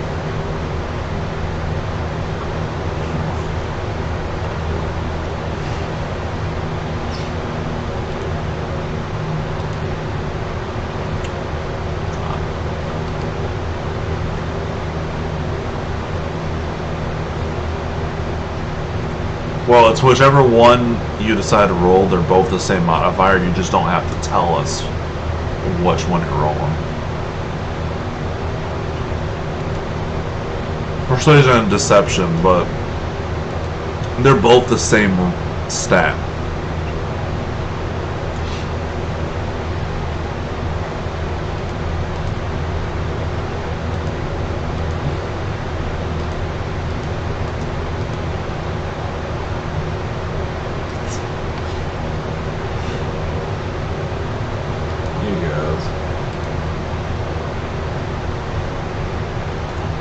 And you, Devon,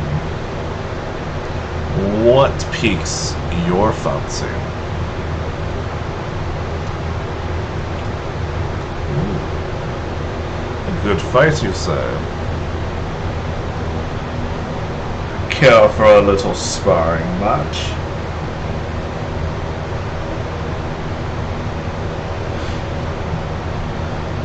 Where's your fighting spirit?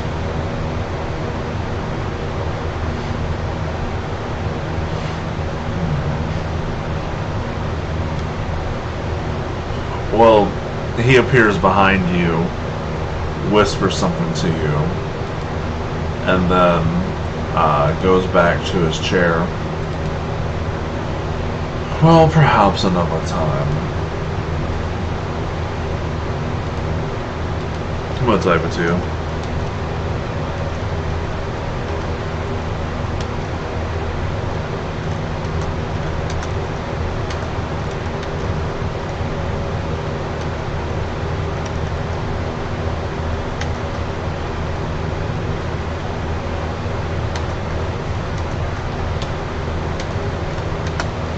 Now, if you'll excuse me, gentlemen, enjoy the remainder of your feast. I am going to retire for the night.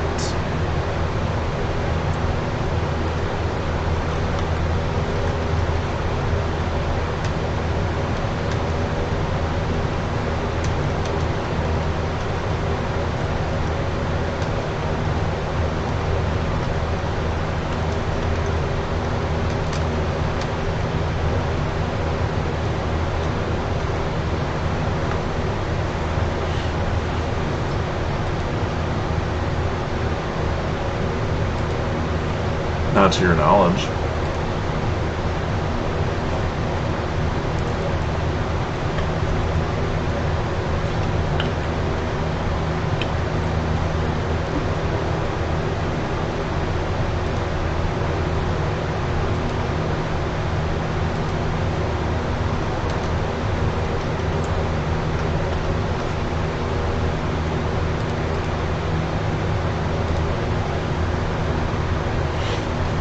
Nothing. He still has a stake in his heart, and he's just sitting there, still.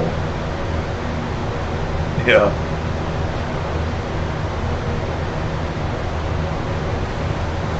Nope. In fact, there's a little bowl of blood sitting in front of him, and he even put a bib on the kid, but he didn't take that stake out to let him move. Like, it's cruel. Like, if you were to get any kind of, like, hint at his personality with Strahd, is, even though, yeah, this is clearly a vampire spawn of his, because this spawn of his failed so poorly, he's gonna let him suffer there for who knows how long.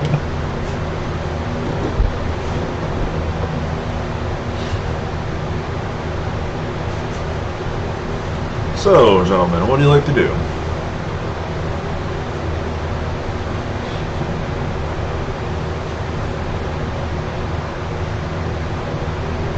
That was all up to you. I mean, you can't really put much of a fuss right now.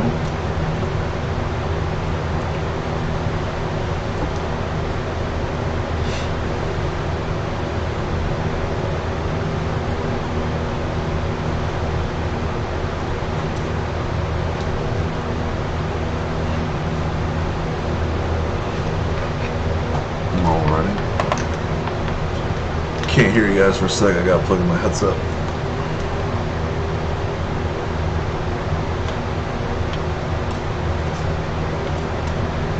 Alright, sorry about that. Alright, so you guys are heading back to Valaki. Either way, it doesn't matter. I don't have an actual map for it. Alright, so it's like, yeah, another 5 hours back. Day breaks, and you've got a couple hours left of your travel, and Seymour, as you're carrying the child, you're hearing sizzling.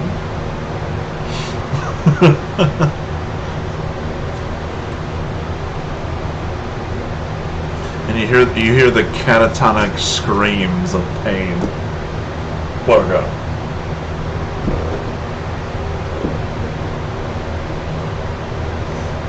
Okay. Man, you guys are very protective of a vampire that just tried to kill you.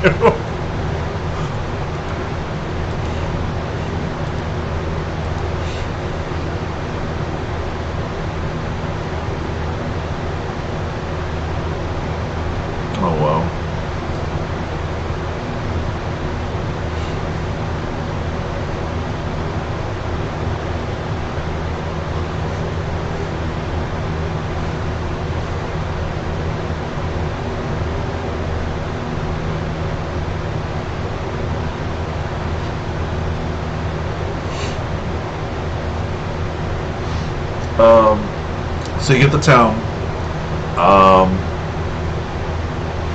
The guards are looking at you like, okay, what's that smell? And what are you carrying?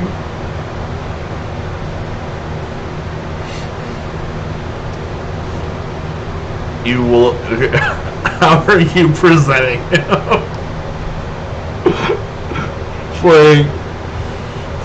Like, are you covering up the steak, or are you just like full out like, hey, kid's a vampire, and you know he's currently burning alive in the sun?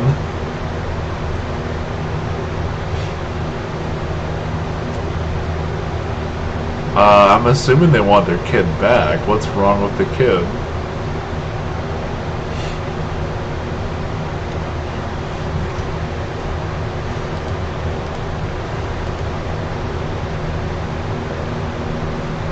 Oh. Shouldn't we just end it?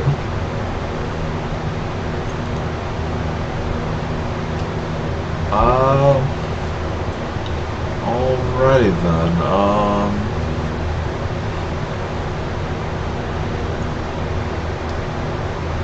True.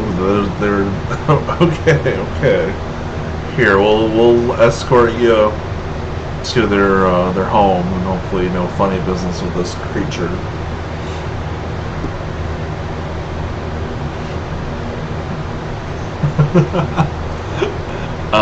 So they take you to the home. The guard knocks on the door. This woman, mid 30s, opens it. She's all teary-eyed and everything. She looks at her kid, and she's like running to you and the kid, and then all of a sudden it dawns on her. She's like, what is wrong with my kid? She looks at you, she's like, what is that thing?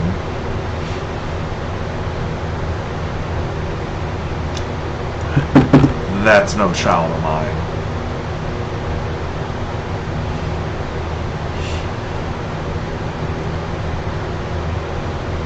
Give you your money after you kill this thing.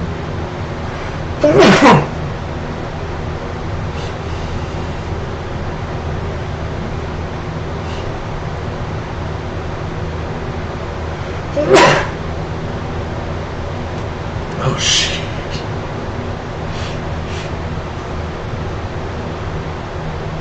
Okay. Well, his wounds aren't healing. He is constantly being burned by the sun.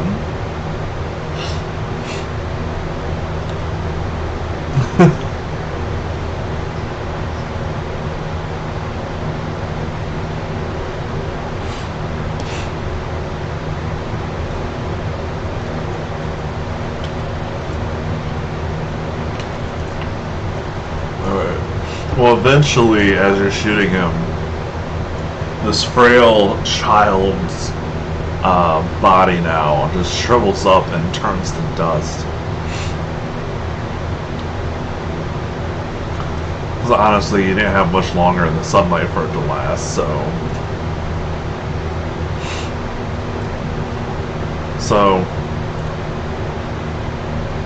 the mother, she hands you a bag of coins, and she goes back into her home, and all you can hear is nothing but wailing from her.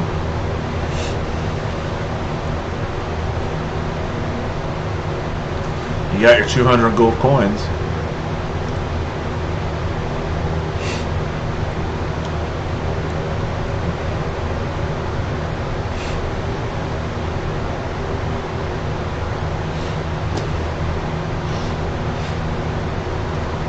Are you splitting it 3 ways? I don't know.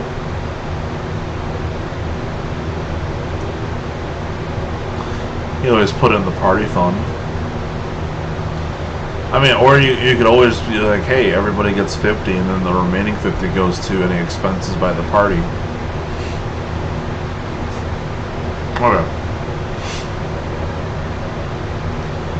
Alright. So, I'm going to just go ahead. We're going to end it here. Unless you guys want to continue on. I figure this would be a good stopping point. You guys have your long rest. Yeah, I'm going to get that all tallied up for you.